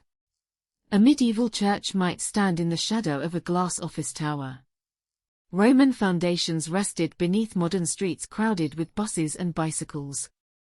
The investigation into Adam's death unfolded inside that layered landscape. Every detective walking toward Scotland Yard passed reminders that London had endured countless mysteries before. Most had eventually been solved. Some never were. No investigator wanted to believe this case would belong to the second category. Inside New Scotland Yard, the atmosphere surrounding the inquiry shifted almost daily. Whiteboards slowly filled with names of specialists, laboratory requests, international contacts, and timelines that contained more blank spaces than confirmed events. Maps stretched across conference room walls. Colored pins marked possible locations connected not by certainty but by possibility. Every new meeting ended the same way. More questions than answers. Experienced detectives often describe the early stages of an investigation as trying to assemble a puzzle without knowing how many pieces are missing. Adam's case felt different. It was as though someone had handed them only a handful of pieces while hiding the box that showed the finished picture. The victim had no confirmed identity. No verified family. No confirmed address. No known school. No established social circle. Nothing investigators normally relied upon existed. Even the timeline seemed reluctant to cooperate. Every avenue that usually narrowed a homicide investigation instead widened it. Meanwhile, outside police headquarters, the city remained largely unaware of how extraordinary the inquiry was becoming. Office workers hurried across London Bridge every morning without noticing detectives studying tide charts nearby. Tour boats continued carrying visitors beneath Tower Bridge, guides enthusiastically recounting stories of Victorian engineering and royal history. Children laughed in parks along the South Bank. Street musicians performed beneath railway arches. Restaurants filled each evening with conversations about work, football, politics, and weekend plans. Life continued because life always does. That contrast became increasingly difficult for members of the investigative team. Each evening they left conference rooms filled with photographs and forensic reports, stepped onto crowded pavements, and disappeared into a city where millions of ordinary lives continued uninterrupted. Somewhere among those millions, they believed, someone knew exactly who the little boy was. Perhaps they remained silent out of fear. Perhaps they were searching in another country. Perhaps they believed he was still alive. Or perhaps they had already become victims of circumstances no one yet understood. Those possibilities followed detectives home long after each shift ended. It is tempting, when looking back on famous unsolved crimes, to imagine investigators immediately recognizing their historical importance. Reality is rarely so dramatic. At first, this was simply another homicide inquiry demanding relentless attention. Its significance emerged gradually. With every failed identification. With every laboratory report that raised new questions instead of answering old ones. With every passing week in which no family stepped forward. By the time autumn settled fully over London, detectives had begun to understand something unsettling. They were no longer investigating only the murder of an unidentified child. They were investigating the disappearance of an entire identity. And somewhere beyond the city that had unknowingly become the final stage of his story, the first chapters of that child's life remained hidden in shadows that stretched far beyond the banks of the River Thames. The deeper investigators looked into London's landscape, the more they realized that the city itself could not be understood through maps alone. Streets, boroughs, and postcodes only revealed where people lived. They said almost nothing about how they lived. London in 2001 was a city of overlapping worlds. In one neighborhood, generations of the same family had lived within walking distance of one another for decades. Around the corner, newly arrived immigrants were renting crowded flats, sharing rooms with relatives or acquaintances while searching for work. Business executives crossed paths with market vendors every morning without exchanging more than a passing glance. Thousands of stories unfolded simultaneously, most of them never intersecting. That anonymity was part of London's identity. It gave people freedom. It also gave people the ability to disappear. For investigators, that possibility could not be ignored. If Adam had arrived in Britain only a short time before his death, he might never have entered the systems most people take for granted. He might not have been enrolled in school. He might never have visited a doctor. He might have been living quietly with relatives, acquaintances, or people entirely unrelated to him. Every scenario remained open because almost nothing about his life was known. Detectives were careful not to confuse possibility with probability. A homicide investigation demands discipline. Every theory, no matter how compelling, must ultimately answer to evidence. Assumptions can be seductive, especially when the available facts are painfully few. So the investigation returned, again and again, to what could actually be established. The child had been found in the River Thames. He had died only days before his body was recovered. His remains showed signs of deliberate post-mortem dismemberment. No one had identified him. Those facts formed the solid ground beneath an investigation surrounded by uncertainty. As autumn deepened, London's weather seemed to mirror the mood inside the inquiry. Mornings often began beneath a blanket of low grey clouds. A thin mist lingered above the river before gradually dissolving into cool daylight. The wind carried the scent of damp stone and tidal mud through the streets near the embankment. Office workers pulled their coats tighter as they crossed bridges, rarely looking down at the water flowing beneath them. For most Londoners, the Thames was simply part of the scenery. For detectives, it had become something else entirely. Every visit to the river prompted the same thought. Somewhere upstream, or perhaps somewhere far beyond the city, the story had begun. The place where Adam was found was not necessarily the place where he had entered the water. Tidal rivers are unpredictable. The Thames breathes in and out with the sea, carrying objects forward, then backward, before finally releasing them. Specialists worked alongside investigators to estimate possible movement, but every calculation came with margins of uncertainty. Nature refused to provide straight lines. The river protected no one, yet it accused no one either. It simply carried what was given to it. Meanwhile, inside laboratories, the evidence was beginning to hint that Adam's journey had started far from London. Those scientific findings quietly transformed the emotional landscape of the case. Britain was no longer the entire stage. It might only have been the final destination. That realization forced detectives to broaden their understanding of the world beyond their own experience. They began consulting specialists familiar with migration patterns, international travel, and communities with ties to West Africa. The objective was never to attach suspicion to a nationality, an ethnicity, or a religion. It was to understand context. Evidence had pointed them in a geographical direction, and responsible investigators followed evidence wherever it led. Context matters in every homicide investigation. Without it, facts exist in isolation. With it, facts begin to form relationships. The possibility that Adam had spent his early childhood in West Africa opened entirely new questions. How had he arrived in Britain? Was he traveling with family? Had he entered legally? Had he been brought by someone else? Had he been in London for months, weeks, or only days? Each question expanded the map a little farther. Each answer remained frustratingly out of reach. Outside the investigation, the media struggled with the same uncertainty. Reporters sought information that detectives could not yet provide.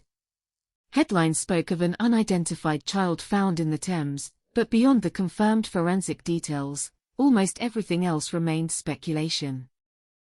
Responsible journalism required restraint, yet public curiosity was impossible to suppress. The image of the anonymous little boy settled into the national consciousness. People clipped newspaper articles. They discussed the case over dinner tables.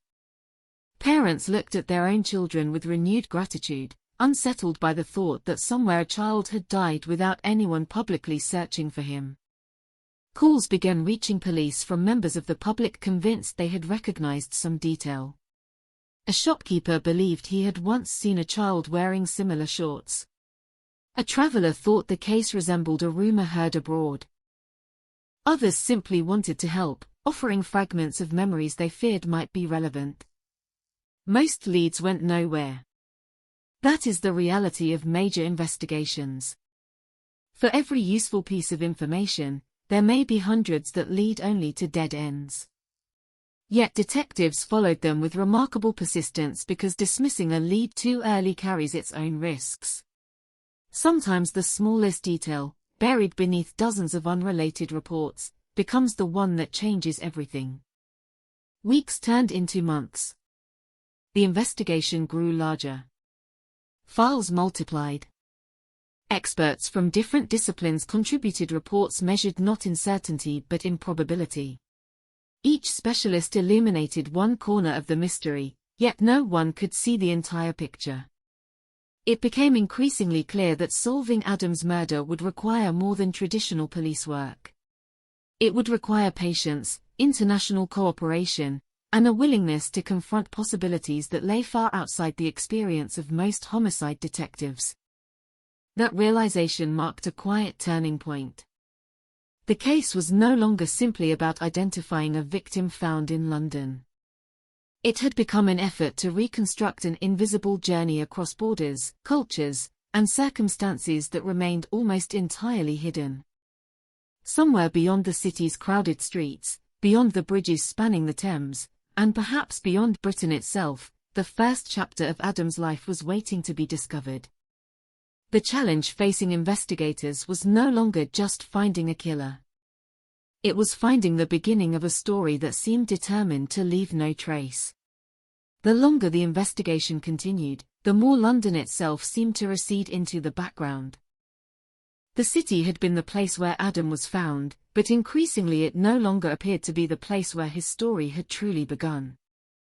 Detectives found themselves looking beyond familiar streets and neighborhoods, beyond borough boundaries and national borders, toward a much broader landscape that could not be understood through police records alone. Every unidentified victim leaves behind two mysteries. The first is how they died. The second is how they lived. In Adam's case, the second mystery quickly became the more elusive one. There were no childhood photographs pinned to an evidence board. No favorite toy recovered from a bedroom. No teacher describing a quiet student who suddenly stopped coming to class. No birthday cards. No vaccination records. No family doctor. Nothing that usually forms the ordinary architecture of a child's existence. Instead, investigators were trying to reconstruct an entire life from the smallest scientific traces left inside a body that someone had gone to extraordinary lengths to make unrecognizable. It was a task that demanded patience unlike almost any other homicide inquiry. Every confirmed fact carried enormous weight because there were so few of them. The isotope analysis suggested that Adam had likely spent his early years in West Africa before arriving in Britain. That conclusion did not identify a town, a village, or a family, but it shifted the investigation onto an entirely different scale. The Metropolitan Police began working with international partners, recognizing that the answer might never be found within the United Kingdom alone. Police agencies, forensic specialists, and government departments in multiple countries exchanged information, searching for anything that might connect to an unidentified little boy who had somehow crossed continents only to meet a violent end in London. It was an extraordinary undertaking. Modern transportation has made the world feel smaller, but criminal investigations often become far more complicated when they cross international borders. Every country maintains different records. Languages change. Legal systems differ. Some regions possess detailed digital databases, while others rely on paper archives or local knowledge that never reaches national authorities. Detectives understood that identifying Adam might require not only forensic science but also cooperation built on trust between institutions separated by thousands of miles. Meanwhile, life in London continued its relentless pace. The leaves along the embankment slowly changed from green to shades of amber and brown before falling onto rain-darkened pavements. Morning commuters hurried beneath umbrellas. The river rose and fell with each tide, paying no attention to the investigation unfolding around it. It was a strange contrast. Nature moved according to predictable cycles. The investigation did not. Some days brought fresh laboratory reports. Others brought nothing at all. Entire weeks could pass without a breakthrough, only for one new scientific finding to redirect months of investigative effort.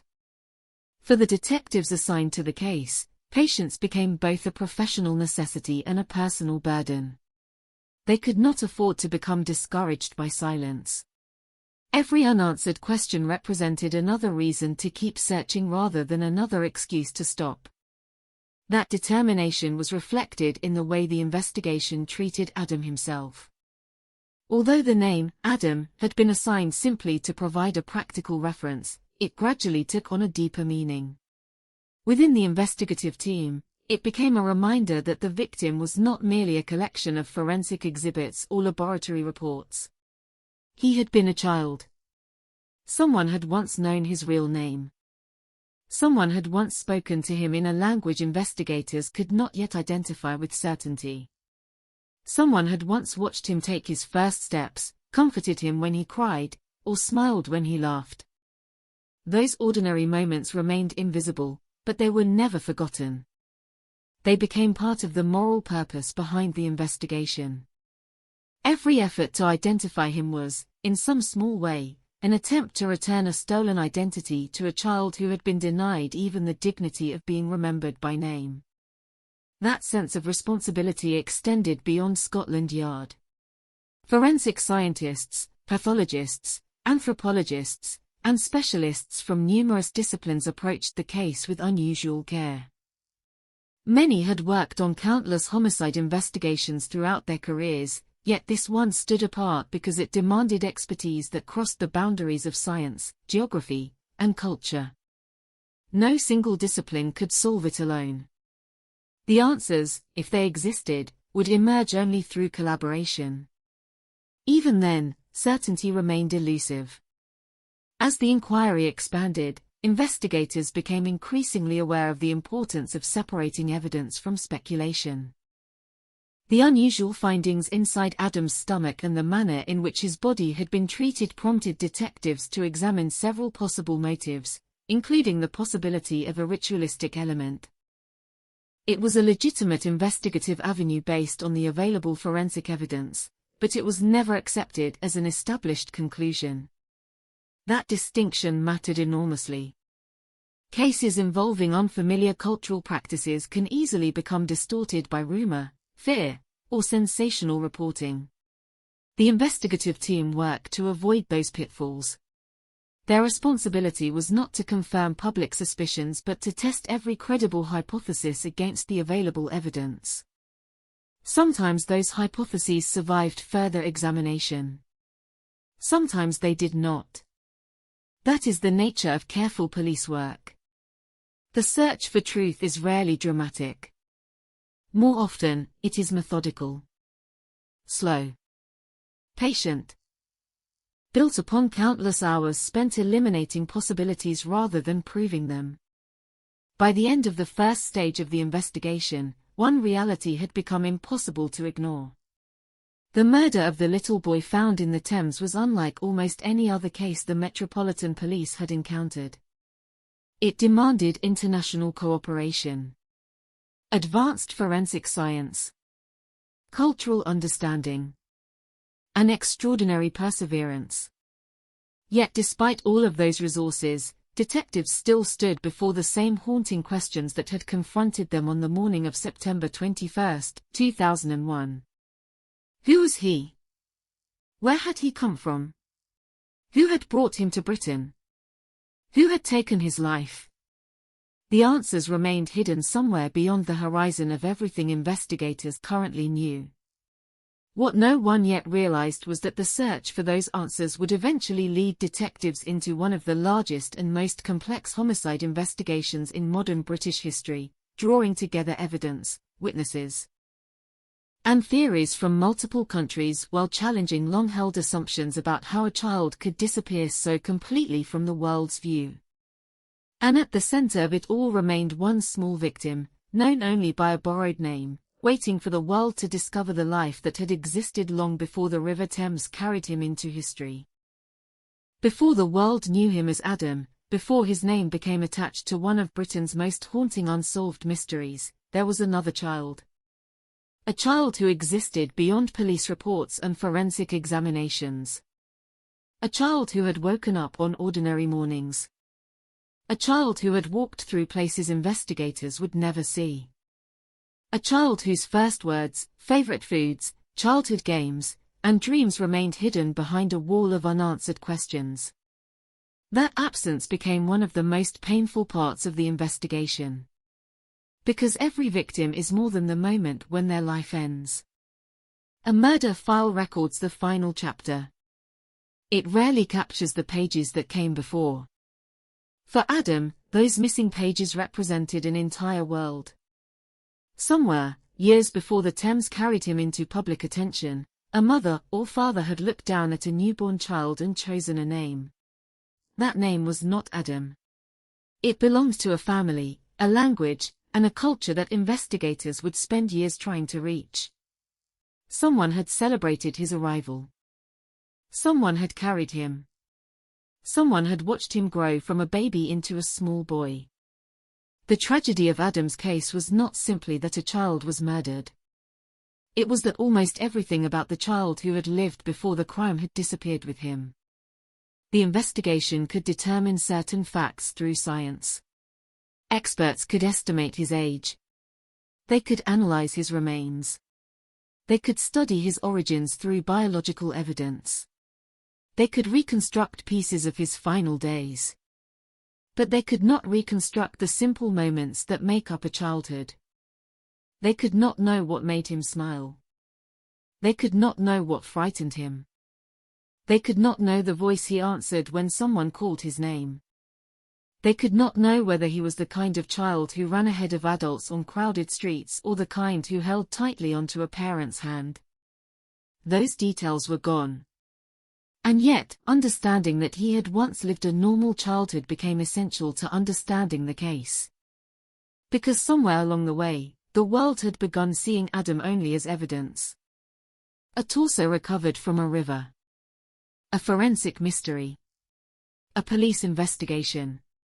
But before he became any of those things, he was a little boy. A human being with a life that mattered.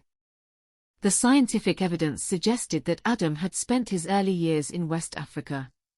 While investigators could not determine his exact birthplace with certainty, the findings pointed toward a region thousands of miles away from the streets of London where he was discovered. That meant his story likely began in a very different environment. A different climate. Different landscapes. Different sounds. Different traditions. The contrast between his possible early life and his final discovery was almost impossible to comprehend. The child who may have known warm streets, crowded markets, extended family gatherings, and familiar voices ended up alone in one of the world's busiest cities. The distance between those two realities was enormous. Not only geographically. Emotionally. West Africa is home to hundreds of communities, languages, and histories. It is a region where family connections often play a central role in daily life, where children are frequently surrounded by relatives and neighbors who share responsibility for their upbringing. Of course, every community contains different experiences, and no single story can represent millions of people. But the investigators were not searching for a stereotype. They were searching for one child. One family. One missing connection. The challenge was that Adam seemed to exist outside every record they could access. A child does not become invisible overnight. There are usually traces. A school registration. A medical visit. A family photograph. A neighbor who remembers. A friend who asks where someone has gone. But Adam had crossed into the investigation carrying almost none of those traces. The silence around him became its own mystery. Detectives had to consider difficult possibilities. Had he been separated from his family? Had someone brought him away from his home? Had those who knew him been unable to report him missing? Had fear, distance, or circumstances prevented them from reaching the authorities? Every possibility carried another layer of sadness. Because behind every theory was the same painful image. A child who once belonged somewhere. A child whose absence should have been noticed. A child whose disappearance should have created a search. Yet no search ever led investigators to him. The lack of a missing person report became one of the most haunting aspects of the case. It suggested a gap between Adam's life and the systems designed to protect children. That gap could have been caused by many things. A lack of documentation. A lack of communication.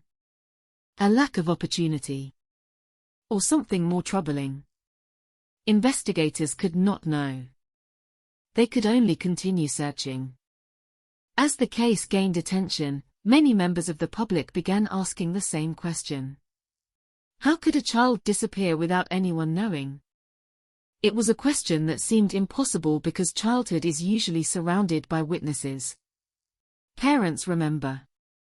Teachers remember. Friends remember. Families keep photographs and stories. Even after death, people are usually remembered by the lives they touched. Adam had been separated from that human connection. The world knew his death. It did not know his life. That imbalance became the central tragedy of the case. The investigation was not only about finding who killed him. It was about restoring a personhood that had been taken away. The orange shorts he was found wearing became one of the few personal details connected to him. They were ordinary clothing, the kind worn by thousands of children around the world. Yet within the investigation, they represented something deeply important. They were proof that someone had once dressed him. Someone had chosen those clothes. Someone had seen him wearing them before that terrible final journey. A small piece of everyday life had survived when almost everything else had been removed. For detectives, those details mattered. Not because they immediately solved the case, but because they reminded everyone involved that the victim was not an abstract mystery. He was someone's child. The name, Adam, served a similar purpose. It was never intended to replace his true identity. Investigators knew that somewhere, he had another name. A real name spoken by real people. But giving him a name allowed the investigation to acknowledge him as more than an unidentified body. It allowed officers, scientists, journalists, and the public to speak about him as a person. A child. Someone worthy of justice. Someone worthy of being remembered. The tragedy of Adam's story lies partly in what investigators discovered. But perhaps even more in what they never could. They never learned who held him during his earliest days. They never learned where he took his first steps. They never learned what language he first spoke. They never learned what dreams he carried. They never heard his real name. And that final unknown remains one of the most painful parts of the case. Because names are more than words. A name connects a person to a family. To a history. To a place in the world. Without it, a person risks becoming only a story. And Adam deserved more than that. He deserved to be remembered as the child he was before the crime. The investigation would continue for years, following evidence across borders and examining possibilities that seemed impossible at the beginning. But before searching for a killer, detectives were searching for something even more fundamental. They were searching for a boy who had vanished from the world without anyone knowing his name. And somewhere beneath the mystery, beneath the theories, beneath the headlines, remained the simplest truth of all. Adam had once been alive. He had once been loved by someone.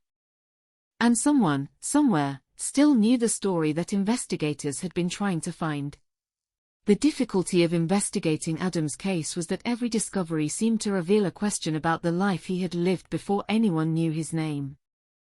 Most murder investigations begin with a person. A photograph. A family. A workplace. A history. Detectives start with a complete human being and work backward toward the moment when everything changed. Adam's investigation began at the opposite end. It began with loss. With absence. With a child whose final moments were visible, but whose entire existence before that moment remained hidden. For investigators, this created a unique emotional and practical challenge. They were not simply trying to solve a murder. They were trying to reconstruct a life from fragments left behind after someone had attempted to erase it. Every child carries evidence of their journey through the world. The way they speak. The language they understand. The habits they develop. The people they imitate. The places where they feel comfortable. But by the time Adam entered the investigation, those living memories were gone. The only witnesses remaining were science and circumstance.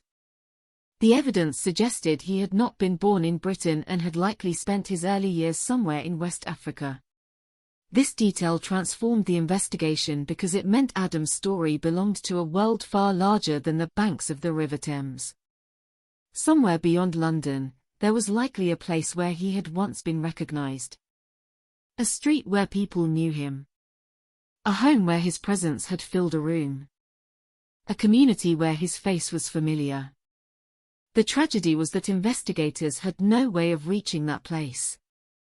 Not yet. The search for Adam's identity became a search through invisible connections. Police examined international possibilities, looking for missing children whose descriptions might match. They studied information from different countries and explored whether migration, family circumstances, or criminal networks could explain how a young child from West Africa ended up in London. But every possibility seemed to disappear into uncertainty. The world had become enormous. And Adam was only one small child somewhere inside it. One of the most haunting questions surrounding the case was whether anyone was actively looking for him. When a child disappears, families often move mountains searching for answers. They contact police. They distribute photographs. They speak to neighbors. They keep hope alive long after others tell them to accept the worst. But with Adam, there was no visible search. No public plea. No grieving relatives appearing on television. No family photograph shared across newspapers. That silence was almost impossible for investigators to understand. A missing child should leave an empty space in someone's life. A missing child should create a question. Where is he? Why hasn't he come home? Who was responsible for finding him? Yet Adam's disappearance appeared to have happened in a place beyond official attention. That possibility raised some of the most difficult questions in the investigation. Could he have been living in circumstances where authorities were unaware of him? Could he have been separated from people who cared about him? Could someone have controlled his movements and isolated him from the outside world? These were not just investigative questions. They were questions about vulnerability. Children depend on adults for protection, guidance, and safety. When those systems fail, children can become almost invisible. They can move through communities without appearing in records, without receiving attention, without anyone outside a small circle knowing they exist. That possibility made Adam's story especially tragic. Because his greatest vulnerability may have been the fact that the world did not know he was missing. The investigation also had to confront another uncomfortable reality. Even if Adam's family existed and wanted answers, they might never have known where to look. A family in another country would have had no reason to believe their child had ended up in the River Thames. They might have searched locally. They might have believed he had been taken somewhere nearby. They might have spent years waiting for information that would never arrive. The distance between London and wherever Adam's story began represented more than geography. It represented a devastating separation between a child and the people who might have loved him. As forensic specialists continued examining the evidence, they slowly built a picture of Adam's physical characteristics. He was a young boy, likely between 4 and 7 years old. He had reached an age where he would have already developed a personality, preferences, and memories. He was not an infant whose life had barely begun. He was old enough to understand the world around him. Old enough to recognize familiar faces. Old enough to know when something was wrong. That fact made the circumstances of his death even more disturbing. A child of that age had already experienced years of life before his final days. He had already formed connections, learned from others, and developed a sense of the world. Somewhere inside him existed thousands of ordinary memories. The first time he saw rain. The first time he tasted a favorite food. The first time he laughed at a joke. The first time someone praised him. Those moments were not recorded anywhere investigators could access. But they existed. They had existed. And that was important. Because true crime investigations often focus naturally on the offender, the person responsible, the method, the motive, the evidence. But victims are not simply the beginning point of an investigation. They are the reason the investigation exists. Adam's case carried a painful reminder of that principle. Before there was a mystery, there was a child. Before there was a crime scene, there was a life. Before there was an investigation, there was a person who deserved to grow older. The absence of his identity made many people around the world feel a powerful connection to him. They did not know his favorite song. They did not know his personality. They did not know his dreams. But they knew something universal. He was a child. And every child represents possibility. A future that should have continued. A story that should have unfolded. The unanswered questions surrounding Adam created a kind of emotional emptiness. People were not only searching for facts. They were searching for recognition. They wanted someone to say, "This was my son. This was my brother. This was my grandson. This was Adam's real name." The investigation needed that moment. Not only for evidence. For dignity. Because identifying a victim changes everything. A nameless person becomes someone. A case file becomes a human story. A statistic becomes a life. For more than 2 decades, that moment has never arrived. Adam remains known by the name investigators gave him. But the absence of his true identity does not mean the absence of his humanity. He was not defined by where his body was found. He was not defined by the way his life ended. He was not defined by the mystery surrounding him. He was a child who existed before the investigation began. A child whose story started somewhere far from the Thames. And although the world may never know every detail of his early years, one truth remains impossible to erase. For a few years, somewhere on this planet, Adam was here. He walked. He learned. He experienced the world. He was part of someone's life. And the search for answers continues because every child deserves to have their story known. The search for Adam's identity was, in many ways, a search for a missing childhood. Investigators were not only looking for a name attached to a record. They were looking for the invisible pieces that make up a person's existence. They were looking for the ordinary details that most people never think about because they are surrounded by them every day. A family member calling a child in from the street before sunset. A parent remembering the first time their child went to school. A sibling recalling an argument over a toy. A neighbor remembering a familiar face passing by a doorway. Those small moments are rarely documented because they are considered ordinary. But in Adam's case, those ordinary moments became the greatest mysteries of all. They were the parts of his life that investigators wanted most desperately to recover. The scientific evidence could reveal where he may have come from. It could suggest the environment where he spent his earliest years. It could provide clues about his background. But science could not reveal the sound of his laughter. It could not tell investigators whether he was shy or energetic.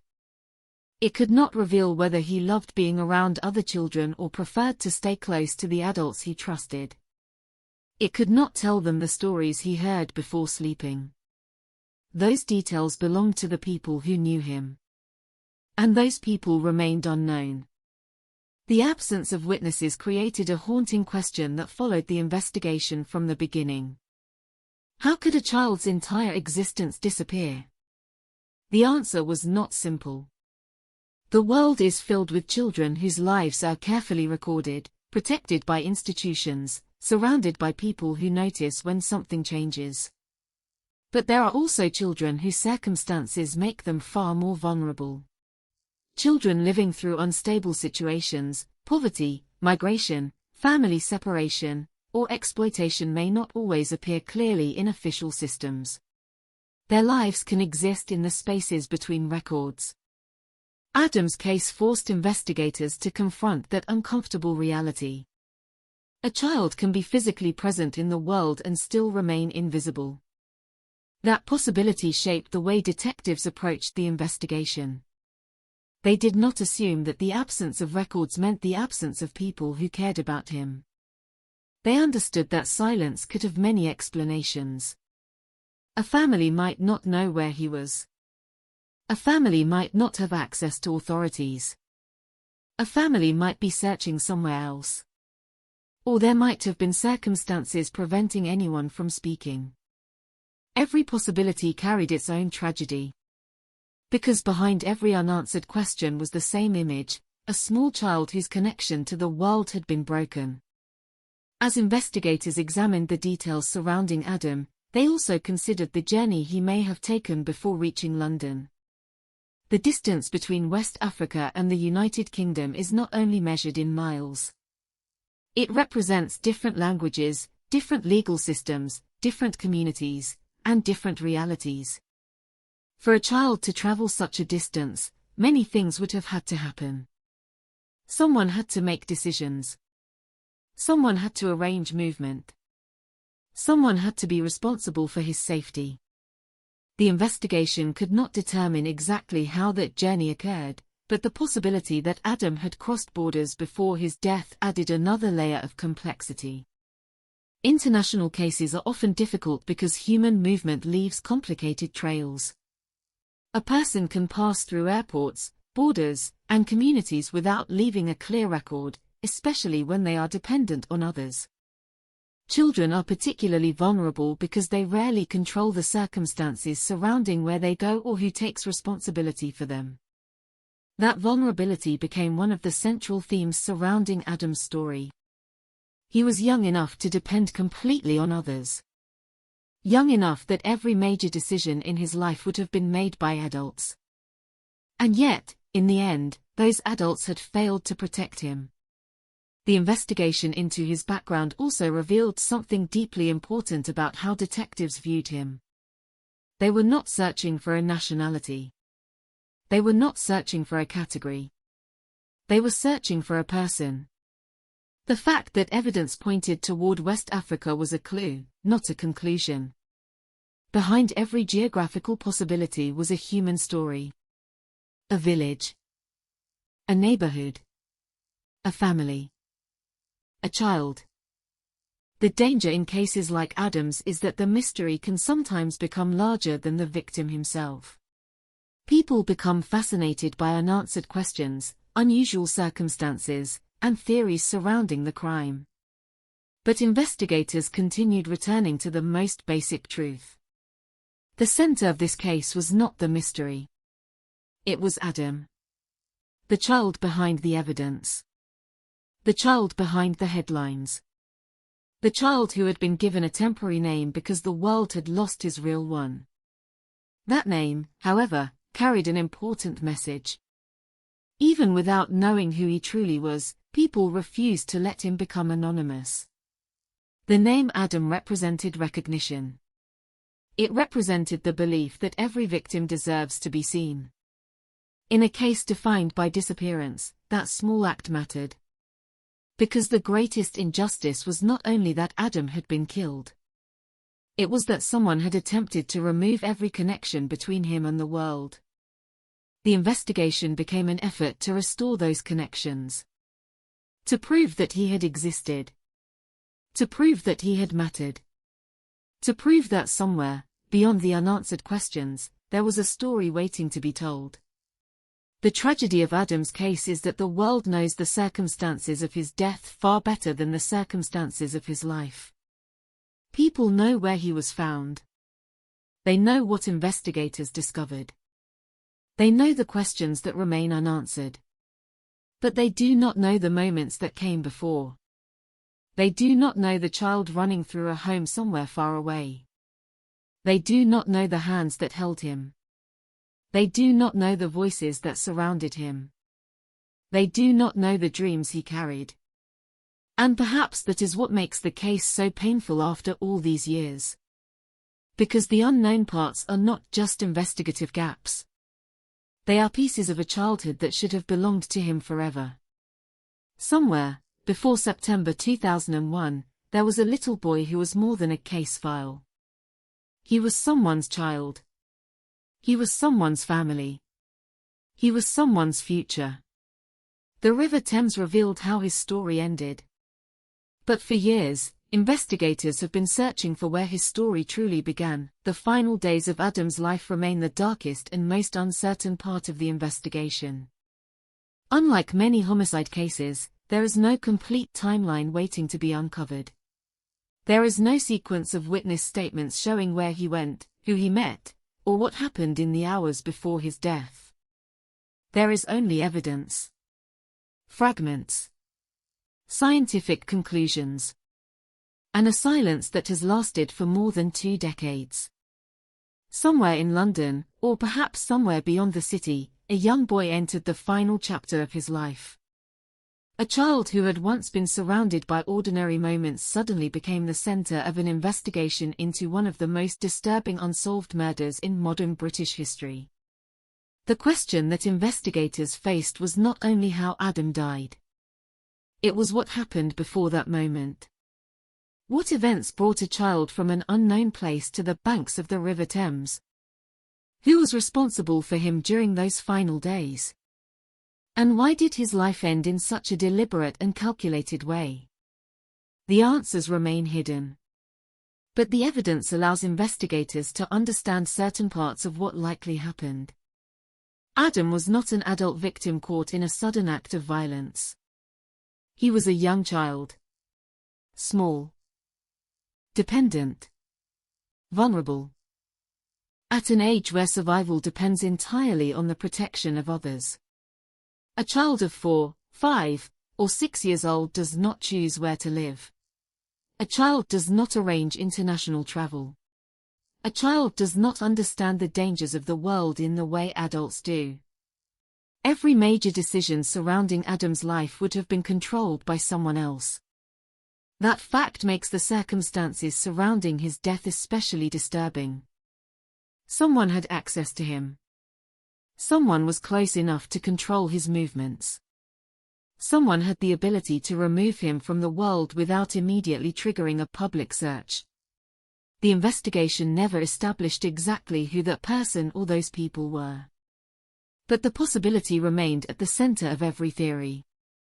The forensic examination provided some of the most important information about Adam's final moments. Investigators determined that he had died from a severe injury to his neck before his body was dismembered. This detail changed the way detectives viewed the case. The death itself and the disposal of the body appeared to be separate actions. The person responsible did not simply abandon a body in a moment of panic. The evidence suggested preparation. A decision had been made to separate the child from the identifying features that might lead investigators back to him. His head was removed. His limbs were removed. The parts of his body that could have provided immediate recognition were gone. The missing pieces were not just physical evidence. They represented the loss of answers. A face can identify a person. Hands can carry fingerprints. A full body can reveal more about ancestry, health, and personal history. By removing those elements, whoever was responsible created an enormous obstacle for investigators. It was an attempt to turn a child into an unknown. But even in that attempt, the killer left behind something unexpected. Evidence. Every action taken to hide a crime creates new questions. Why this method? Why this location? Why this child? Why such careful effort to prevent identification? Investigators considered several possibilities. Perhaps the offender believed the victim would never be traced. Perhaps they understood that a child without records would be difficult to identify. Perhaps the method reflected a particular intention rather than simple concealment. The answers were never confirmed. And that uncertainty became one of the defining features of the case. As the investigation progressed, experts examined the unusual material found within Adam's stomach. The discovery of bone fragments, clay-like substances, plant material, and traces of gold led investigators to explore whether his death could have been connected to a ritualistic practice. This was one of the most widely discussed aspects of the case. The possibility was deeply unsettling. The idea that a child could be harmed as part of a deliberate ceremony shocked the public and attracted enormous media attention. However, investigators had to approach the theory carefully. A possible interpretation of evidence is not the same as proof. The presence of unusual substances did not provide a complete explanation of what happened. It did not identify who was responsible. It did not establish motive beyond reasonable doubt. It was one possible direction among several. Police examined it because they had a responsibility to follow every credible lead. But the investigation never produced sufficient evidence to confirm a ritual killing. That distinction became increasingly important as speculation surrounding the case grew. The public wanted a clear story. A beginning. A motive. A person responsible. But real investigations rarely provide answers in neat patterns. Sometimes evidence creates more uncertainty before it creates clarity. Adam's case became an example of that painful reality. Every discovery seemed to reveal another unanswered question. If his death involved planning, who had planned it? If his body was transported, who had moved him? If he had traveled from another country, who had brought him? If someone knew him before his death, why had nobody come forward? Each question led investigators deeper into a maze. The possibility that Adam had been brought to Britain from West Africa created additional concerns. Authorities examined whether he could have been connected to wider issues involving vulnerable children, exploitation, or illegal movement across borders. Again, these possibilities were investigated because there were possible explanations, not because they had been proven. The challenge was enormous. A crime involving a known victim provides investigators with a starting point. A crime involving an unknown child begins with almost nothing.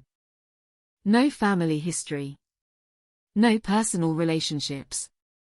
No confirmed movements.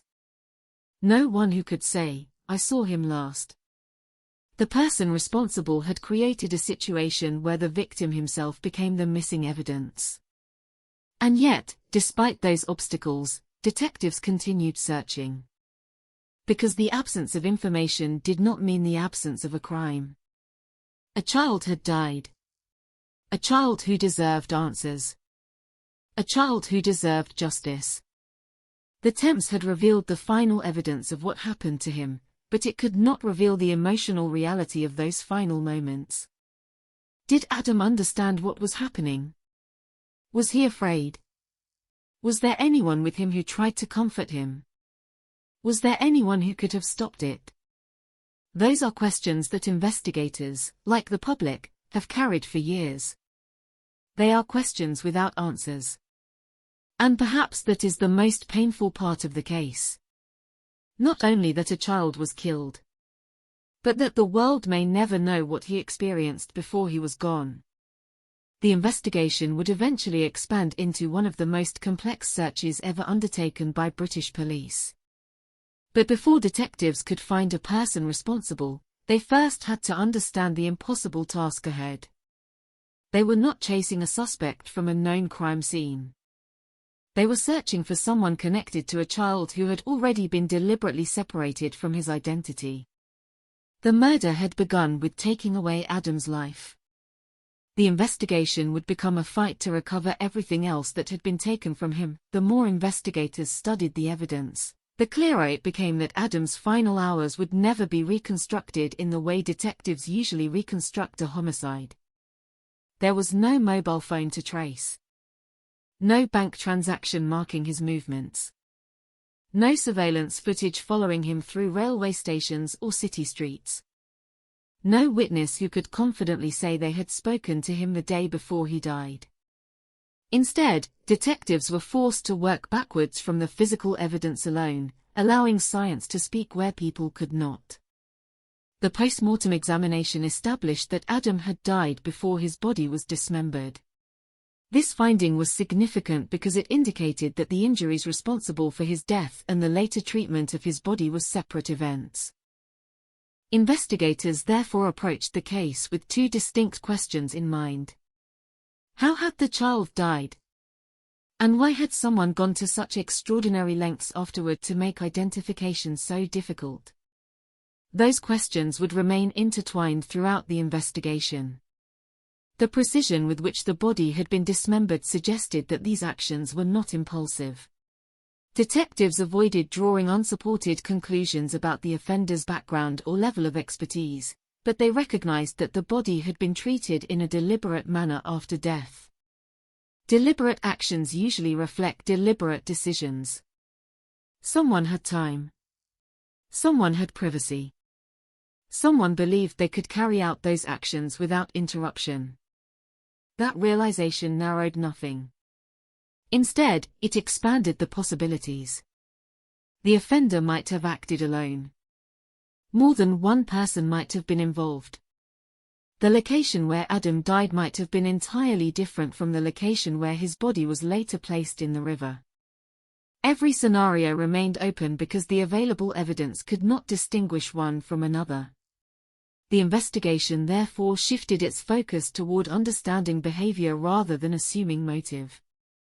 Whoever was responsible had made a series of choices. The child had not been left where he died. His remains had been transported. The River Thames had been selected as the place where they would eventually be discovered, or perhaps where the offender hoped they would never be identified at all. Those choices suggested planning, but planning alone does not reveal purpose. One carefully planned crime may be driven by fear. Another by financial gain. Another by ideology. Another by personal relationships. Without identifying the victim, motive remained almost impossible to establish. That was one of the investigation's greatest frustrations. Normally, understanding a victim helps explain why they became a target.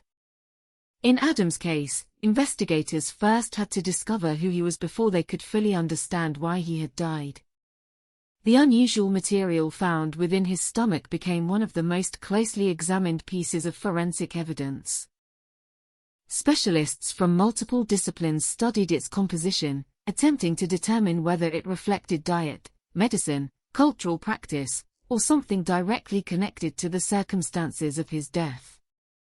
The findings prompted investigators to consider several hypotheses. Among them was the possibility that the material had some connection to a ritualistic act.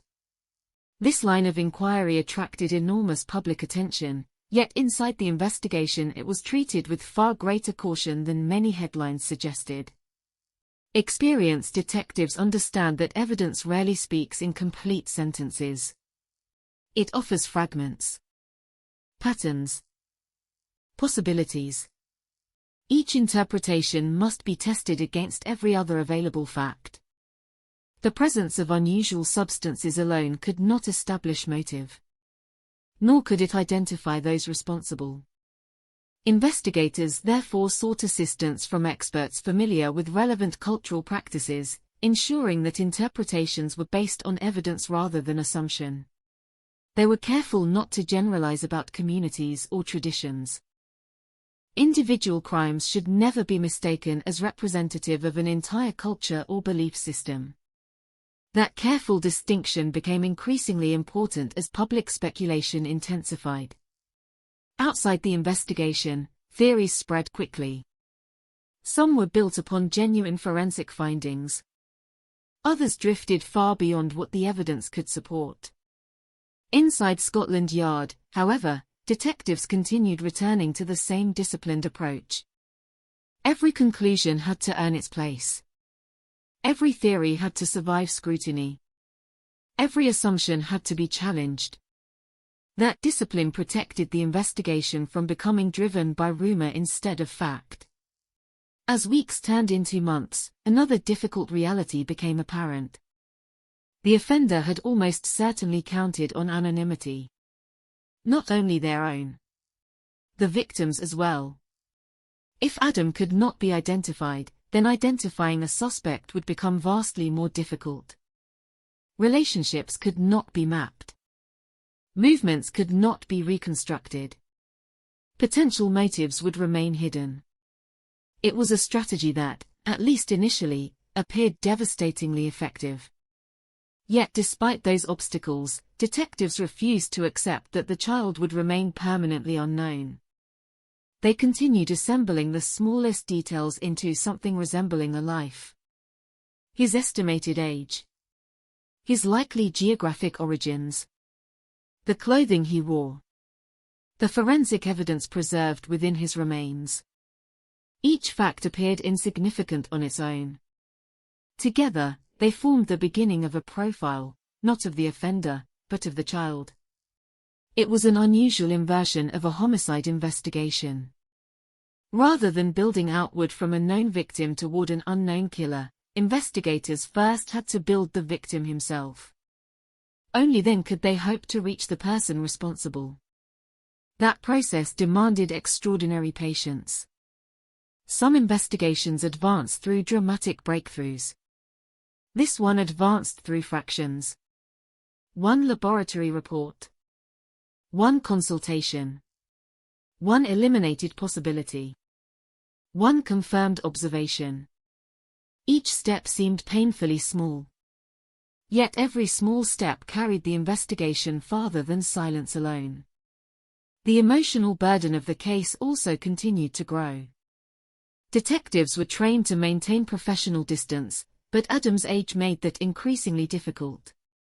Every report referred to measurements, injuries, and forensic findings, yet behind those clinical descriptions remained the undeniable reality that the victim had been a young child. Someone had failed to protect him. Someone else had taken advantage of that vulnerability. Those truths required no speculation. They were self-evident. Beyond them, however, almost everything else remained uncertain. Where had Adam spent his final night? Who had been with him? Did anyone outside those responsible know he was in danger? Could someone have intervened? The investigation could not answer those questions. Neither can history. Perhaps the greatest tragedy of Adam's final chapter is that so much of it has been permanently lost. The forensic evidence revealed important facts about his death. It could not reveal his final conversation. It could not reveal whether he asked for someone he trusted. It could not reveal what he was thinking. Those moments belong to the unknowable space that exists in many unsolved murders, a place where evidence ends and silence begins. For investigators, accepting that silence was never the same as surrendering to it. Every unanswered question became another reason to continue searching. Every missing piece of Adam's story became another reminder that somewhere, beyond the evidence already collected, another piece of the truth might still exist. The challenge was discovering where to look next. Because the investigation was about to move beyond the child himself and into the painstaking search for the people, places, and hidden connections that might finally explain how an unidentified little boy from far beyond Britain's shores came to meet such a tragic end beside the River Thames. By the time the recovery team completed its work along the River Thames, one truth had already become unavoidable. This was no ordinary death investigation. The officers standing beside the water that September morning had seen tragedy before. London police had spent decades responding to violence in every form imaginable. They had investigated murders inside quiet suburban homes, fatal assaults in crowded city streets, and bodies recovered from parks, canals, and abandoned buildings. Experience teaches detectives that every crime scene tells a story. Some speak loudly.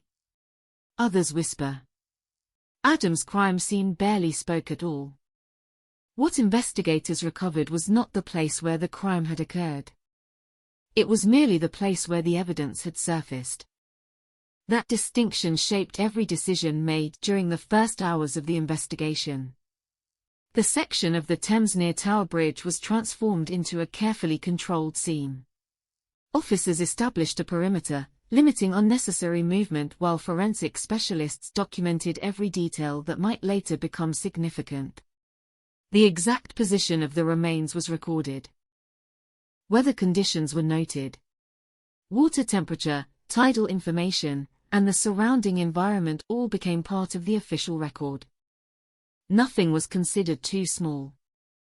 In homicide investigations, seemingly insignificant observations sometimes become the details that matter most years later. The river itself complicated everything. Unlike a room enclosed by four walls, the Thames could never be frozen in time. The current continued moving. The tide continued rising and falling. Boats passed through the water long before investigators arrived and continued after they left. Nature refused to preserve the scene. Instead, detectives had to capture as much information as possible before it disappeared forever. This was one of the greatest challenges posed by water recoveries. Evidence behaves differently. Fibers drift away. Biological material degrades. Objects move from their original positions. Time becomes increasingly difficult to measure with certainty. The river rarely explains where something entered its waters. It simply delivers what it carries.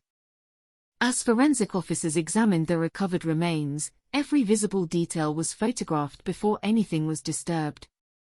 Clothing, condition, positioning, and physical characteristics were documented with extraordinary care. The orange shorts immediately stood out. Against the muted colors of the river and the gray September sky, they became one of the few identifiable features connected to the child. Simple. Ordinary. Almost painfully normal. There was nothing remarkable about them on their own. Yet investigators understood that ordinary objects often become extraordinary pieces of evidence. Someone had chosen those clothes. Someone had dressed the child. Someone had seen him wearing them before he disappeared. Perhaps those shorts had been purchased only weeks earlier. Perhaps they had belonged to another child first. Perhaps they had traveled across continents before arriving in London. Investigators could not know. But they refused to dismiss even the smallest possibility. Nearby, photographers continued documenting the recovery site from multiple angles. Measurements were taken with meticulous precision. Distances between landmarks and the location of the remains were carefully recorded. Detectives knew that years later, every photograph might be reviewed again by fresh investigators searching for details that had initially appeared insignificant. Cold cases often return to their earliest evidence. The first hours frequently contain clues whose importance is understood only much later. That awareness guided every action. The body itself presented immediate investigative challenges. The deliberate removal of identifying features meant that standard identification procedures would become far more complicated than usual. Facial recognition was impossible. Fingerprint comparison was impossible. Dental identification could not be performed. The methods that routinely solve unidentified death investigations had largely been taken away. Yet experienced investigators understand that a body contains far more information than appearance alone. Bones tell stories. Tissue tells stories. Clothing tells stories. Microscopic evidence tells stories. The challenge lies in learning how to listen. The remains were transported under carefully controlled conditions to forensic specialists, where the examination would continue far from public view. What had begun beside the Thames now shifted into laboratories, examination rooms, and conference tables where detectives and scientists would spend countless hours attempting to reconstruct a crime that had left remarkably few obvious clues. Meanwhile, officers remained focused on the recovery location itself. Could anything else have entered the river alongside the body? Had personal belongings drifted away? Was there additional evidence caught among the riverbanks or concealed beneath tidal mud?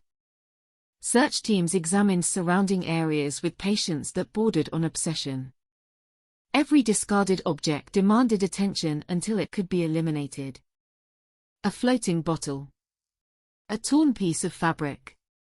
A length of rope. Driftwood. Plastic debris. The Thames carries countless objects every day, forcing investigators to separate meaningful evidence from ordinary rubbish. It is painstaking work. Most discoveries lead nowhere. Yet investigators cannot know which item matters until it has been examined. The search extended beyond what the eye could immediately see. Tidal patterns became part of the investigation almost from the beginning. Specialists helped detectives understand how the river had behaved during the days before the discovery.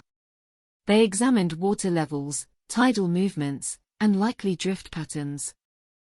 Their goal was not to identify the exact point where the body entered the water, that was rarely possible, but to estimate the range of locations from which it might have traveled. The results offered possibilities rather than certainty. The Thames is governed by forces that rarely move in straight lines. Incoming tides push northward. Outgoing tides pull toward the sea. Wind alters surface movement. River traffic creates additional disturbance.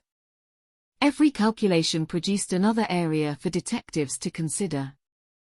Instead of narrowing the investigation, the river expanded it. The potential crime scene might exist miles away. Or much farther. Inside Scotland Yard, information from the recovery operation began arriving almost continuously. Detectives gathered around evidence boards as reports were added piece by piece. Photographs were reviewed.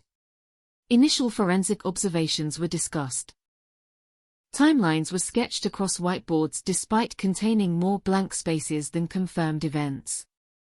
No one yet knew that these boards would continue growing for years. At that early stage, investigators still hoped the victim would be identified quickly. Perhaps a family had not yet heard the news. Perhaps someone would recognize the clothing after evening broadcasts. Perhaps a missing child report filed elsewhere would soon reach the right desk. Those hopes were reasonable. Most unidentified victims do not remain unidentified forever. Most children are eventually claimed by families searching desperately for answers. The expectation of progress helped sustain the investigation through its first difficult days. But as hours became days, something unsettling began to emerge.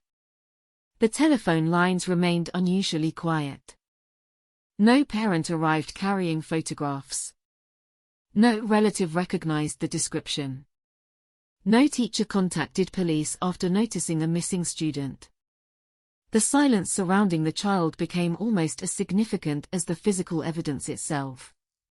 Detectives began asking not only who he was, but why nobody appeared to be looking for him.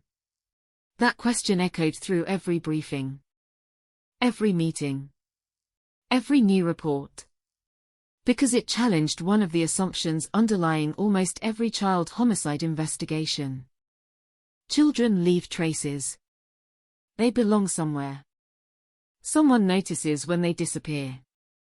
Yet this little boy seemed to exist outside those expectations. The discovery beside the Thames had uncovered more than a homicide. It had uncovered a mystery surrounding an entire identity. And as the first laboratory reports began arriving from forensic specialists, investigators slowly realized that the answers they were searching for would not be found by looking only at the river. The evidence was already pointing toward a story that had begun far beyond the place where Adam was finally discovered. In the days that followed the recovery, the investigation moved from the riverbank into the controlled precision of the forensic laboratory. If the Thames had provided the first question, science would have to provide the first answers. Every item recovered with Adam was treated as though it carried a fragment of the truth. Clothing was carefully dried and preserved. Fibers were collected. Biological samples were documented. Each procedure followed strict protocols, ensuring that every possible piece of evidence would remain available not only for the current investigation but for future advances in forensic science. Experienced investigators understand that evidence has a remarkable quality. It becomes more valuable with time. Techniques that do not exist today may solve tomorrow's mystery. Because of that, nothing was discarded without careful consideration. The post-mortem examination became the centerpiece of the early investigation.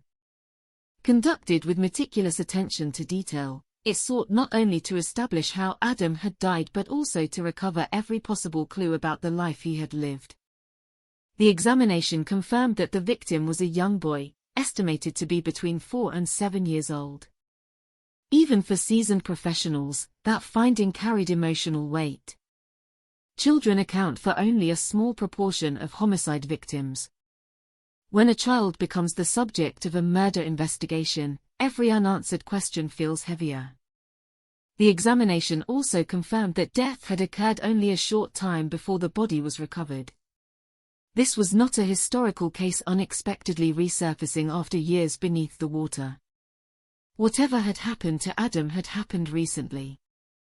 Somewhere, only days earlier, he had still been alive. That realization transformed the urgency of the investigation. If detectives moved quickly enough, witnesses might still remember something unusual. Vehicles might still be traceable. Locations might still contain evidence. Time had already begun erasing those opportunities. Every passing hour mattered. The medical findings also established that Adam had died before his body was dismembered. This distinction was critical. It demonstrated that the injuries responsible for his death and the subsequent treatment of his remains were separate events. For investigators, that meant the offender, or offenders, had continued acting after the child was already dead. Those additional actions required time, privacy, and a willingness to carry out deliberate decisions rather than reacting in panic. That conclusion did not identify the person responsible. But it revealed something about the nature of the crime. It was controlled, purposeful, measured. Meanwhile, detectives began one of the most fundamental tasks in any unidentified victim investigation. Who is this child? The first comparisons were the most obvious. Missing person databases throughout the United Kingdom were searched. Photographs of missing children were carefully reviewed. Physical descriptions were compared. Dates were examined. Every possibility received attention. One by one, potential matches were eliminated. The process was slow, painstaking, often heartbreaking. Each time investigators believed they might have found a connection, further examination proved otherwise. The child recovered from the Thames remained unidentified. As the days stretched into weeks, detectives widened the search. Information was shared with other police forces. International inquiries began to take shape. If the child had not been reported missing in Britain, perhaps he had disappeared somewhere else. Perhaps someone in another country was desperately searching without realizing that the answer lay in London. The possibility could not be ignored. Forensic science continued providing additional pieces of the puzzle. Specialists examined Adam's bones and teeth using techniques capable of revealing information beyond ordinary observation. Human bodies preserve remarkable records of the environments in which they develop. Tiny chemical signatures absorbed during childhood can remain within bones and teeth for years. By studying these patterns, scientists can estimate where a person may have spent important stages of their early life. The results surprised investigators. The evidence suggested that Adam had not grown up in Britain. Instead, his early childhood appeared consistent with parts of West Africa, including areas such as Nigeria, Benin, or neighboring regions. The discovery immediately changed the direction of the investigation. Until that moment, detectives had been searching primarily within Britain. Now they had reason to believe that Adam's story had begun thousands of miles away. This finding did not provide certainty. It did not identify a country beyond all doubt. Nor did it reveal how or when the child had arrived in the United Kingdom. But it represented the first substantial clue pointing toward his past. For the first time, investigators possessed evidence suggesting that the mystery extended far beyond London. At the same time, DNA analysis was undertaken in the hope that it might reveal Adam's identity.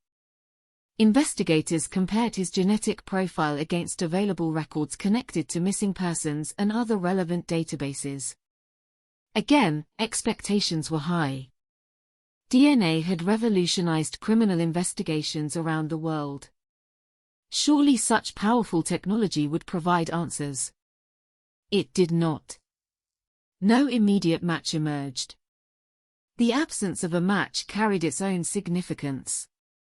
It suggested that Adam's close relatives were not represented in the available databases investigators could access at the time. Rather than solving the mystery, the DNA findings reinforced it. The little boy remained unknown. The scientific evidence pointed outward. The investigative records pointed nowhere. For detectives, this combination was deeply frustrating. Normally, different forms of evidence gradually converge. In Adam's case, they seemed to diverge. Science suggested one direction. Traditional investigative methods produced silence. Yet the team refused to become discouraged. Every confirmed fact, however small, represented progress. They now knew that Adam had likely spent his earliest years in West Africa. They knew approximately how old he was. They knew he had died only days before his discovery. They knew his body had been deliberately altered after death. These were not solutions. But they were foundations. Around those foundations, investigators slowly began constructing a picture of the case. Outside police headquarters, media coverage intensified. The public was deeply affected by the image of an unidentified child whose life appeared to have vanished without trace. Telephone lines received new calls every day. Some callers believed they had useful information. Others simply wanted to express sympathy. Many theories began circulating. Some appeared plausible. Others were built entirely upon rumor. Detectives listened patiently but remained anchored to evidence. Speculation could never replace proof. That discipline became increasingly important as public fascination with the case grew. Inside the investigation, however, there was little time to reflect on headlines. Every new forensic report demanded careful examination. Every international contact opened another avenue to explore. Every unanswered question generated several more. The discovery beside the Thames had revealed only the smallest portion of a much larger story. The child had now been given a temporary name. Adam. A practical necessity that gradually became something more.